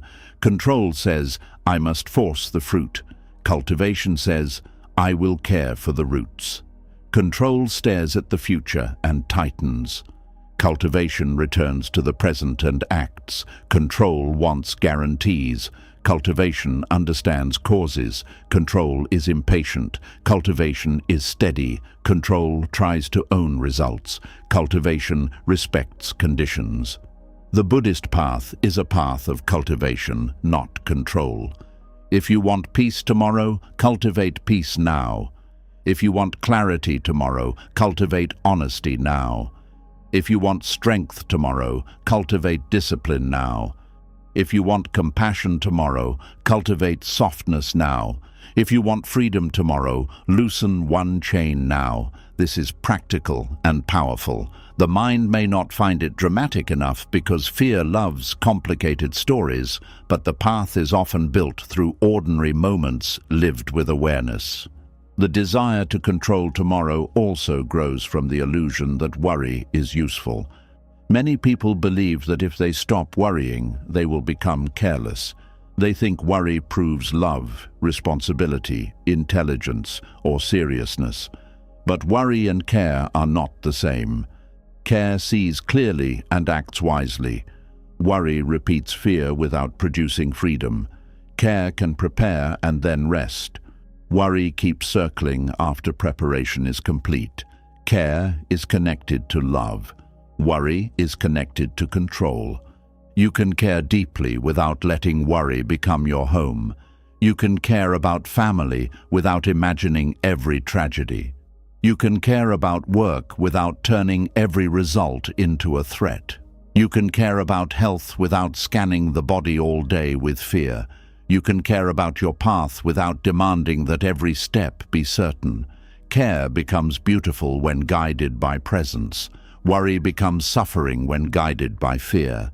When the mind is addicted to controlling tomorrow, stillness can feel unsafe. The moment you pause, fear says, you are wasting time. You should be solving something. You should be preventing danger. But not every pause is laziness. Some pauses are medicine. Some pauses stop you from making fear your teacher. Some pauses allow wisdom to rise. Some pauses return you to the body before the mind creates another storm. The Buddha pointed people back to the immediacy of experience because liberation does not happen in fantasy. The mind may dream of a future self who is finally peaceful, healed, safe, and wise. But that future self is created by the choices of this moment. If you practice fear now, tomorrow's mind inherits fear. If you practice presence now, tomorrow's mind inherits presence. Every moment is training you, whether you notice it or not. This is why the desire to control tomorrow is not harmless. It trains the mind to leave. It trains the body to tense. It trains attention to distrust the present. It strengthens the habit of living through prediction instead of awareness. What you practice repeatedly becomes familiar. If you practice anxiety every day in the name of preparation, anxiety becomes the path your mind walks most easily. If you practice returning, breathing, seeing, and acting wisely, presence becomes more available. The present moment is not always comfortable, but it is honest. Tomorrow can be decorated or destroyed by imagination. The mind can turn it into paradise or disaster within seconds. But the present reveals what is actually here. That honesty can be humbling. It may show fear, fatigue, loneliness, or a truth you avoided. It may show that one small action is needed. It may show that no action is needed yet. Either way, it gives you something real to meet. Fear hates the real because the real has limits. In the present, you may only be able to do one thing: send one message, make one call, take one breath, rest 1 hour, apologize once, begin one small task. Fear wants total control, so it rejects the small real step and chases a huge unreal certainty. This is how people become frozen. They ignore the small thing they can do because they are overwhelmed by the large thing they cannot control. Buddhist practice brings dignity back through small, skillful action. Wash the cup, feel the breath, speak the truth, sit quietly, complete the task, offer kindness, notice anger, eat with awareness, walk with attention, let the mind settle. These are not meaningless actions. They train the heart to live where life is. A mind that can return to the small present action is less likely to drown in the imagined future. This is why mindfulness in daily activity matters. You practice when brushing your teeth without rehearsing tomorrow's fear. You practice when eating without turning the meal into a planning session. You practice when listening without preparing your defense. You practice when walking without dragging every future problem beside you. Each ordinary act becomes a way of saying, I am here. I have not abandoned this moment. The desire to control tomorrow often steals the body from the present. You may eat without tasting, walk without feeling, listen without hearing, rest without resting, speak without being truly present. The body is alive, but the mind is elsewhere. Over time, this creates painful disconnection. You begin to feel scattered, unreal, tired in a way sleep does not fully repair. The body keeps asking you to return, but the mind keeps running ahead. Coming back to the body is one of the simplest ways to return to refuge. Feel the feet on the ground, feel the hands, feel the breath in the chest or belly, feel the body resting against the chair. Notice the air on the skin. These practices are profound because they break the spell of mental time travel. They remind the mind that life is not only a problem to solve, it is an experience to inhabit. When the mind is obsessed with tomorrow, it turns life into a project. Every conversation must secure a relationship. Every workday must secure success. Every decision must secure identity.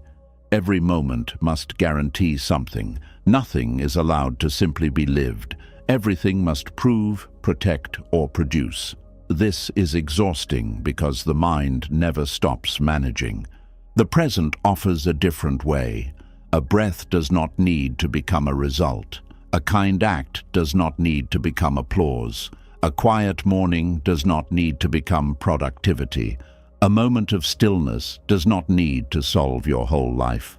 When you stop forcing every moment to serve your fear of tomorrow, life becomes spacious. Peace appears not as a final achievement, but as a way of being with what is here. This does not mean life loses direction. Direction matters. But direction without presence becomes pressure, and presence without direction can become drifting. The middle way is to have direction while remaining rooted now. You can know where you are walking without staring so hard at the destination that you trip over the ground beneath your feet. You can honor tomorrow without sacrificing today to it. The desire to control tomorrow creates suffering because tomorrow is made of many conditions. Your actions matter, but they are not the only forces at work. Other people's choices matter, timing matters, health matters, society matters, weather matters, chance meetings matter, old causes matter, new conditions matter. Since tomorrow is woven from countless threads, the ego cannot own the whole fabric. When it tries, it suffers. This understanding brings humility. You do your part, but you stop pretending you rule all conditions. You speak with care, but you cannot control every interpretation. You save money, but you cannot control every economic change. You care for the body, but you cannot command it never to age. You practice sincerely, but you cannot force awakening to follow the ego's timetable. Humility is not defeat. It is living in truth. There is relief in admitting, not all of this belongs to me. The anxious mind thinks it must carry every possibility, every reaction, every result, every future emotion, every path that could open or close. Much of what it carries is not actually in its hands. When you set down what is not yours, energy returns. You can give attention to what is yours, your intention, speech, effort, awareness, compassion, and next step. The present moment is refuge because it shows you the boundary of responsibility. In this moment, what is mine to do? What is not mine to control? What can be cared for? What must be allowed? What is real? What is only fear? These questions bring peace because they reduce confusion. Suffering often grows when the mind tries to control what is not its responsibility while neglecting what actually is. You may not control whether someone understands you, but you can speak clearly and respectfully. You may not control whether opportunity appears, but you can prepare your mind and skills. You may not control whether a painful memory arises, but you can meet it with awareness instead of feeding it with anger. You may not control whether tomorrow is easy, but you can control whether you plant more suffering today. This is the kind of power Buddhism gives back to you. Not the fantasy power of controlling life, but the real power of training the mind. The fantasy power fails often and leaves you helpless. The real power is available in some form, even in difficulty. You can return to the breath. You can observe the thought. You can soften the reaction. You can choose not to harm. You can take the next wise action. When tomorrow becomes an obsession, gratitude becomes difficult. The mind is too busy protecting the future to notice the blessings already present. A meal becomes ordinary. A friend becomes background. A peaceful night becomes unnoticed. A working body becomes taken for granted. A quiet hour becomes wasted in worry. Then, when something changes, the heart realizes too late that it was standing inside a gift while looking somewhere else. Impermanence makes this even more important. Today will not return in the same form. The people around you will not always be exactly as they are now. Your body will not always feel this way. This season of life, even with its problems, is passing. If you keep living only in tomorrow, you may miss the sacredness of what is still here. Buddhist wisdom invites you to wake up before absence becomes the teacher. The present does not have to be perfect to be worthy of attention. Many people postpone presence because they are waiting for life to become more pleasing. I will be present when things calm down. I will be grateful when I get the answer. I will rest when the problem is solved. I will live fully when the future is secure.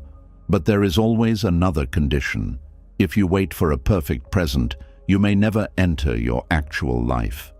The peace you have been searching for was never waiting inside a perfect answer. It was never hiding inside a guaranteed future, a fixed result, a person who never changes, or a life that finally obeys every plan in your mind.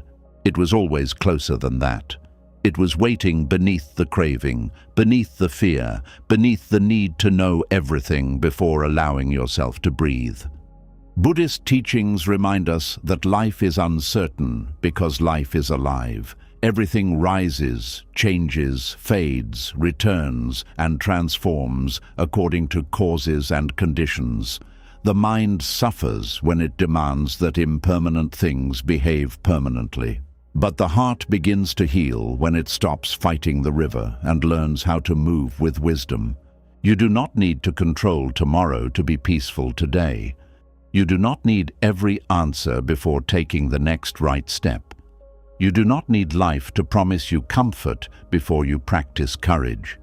When you meet uncertainty with mindfulness, when you act wisely without clinging to results, when you return to this breath instead of chasing every possible future, something in you becomes free. So let the unknown be unknown for now. Let tomorrow arrive in its own time. Let the heart stop begging changing things to become fixed.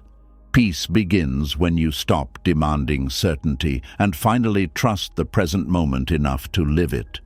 If this teaching touched something in you, write, "I release the need to know" in the comments. Let that be your quiet reminder that peace is not found by controlling life, but by meeting life with a steady heart.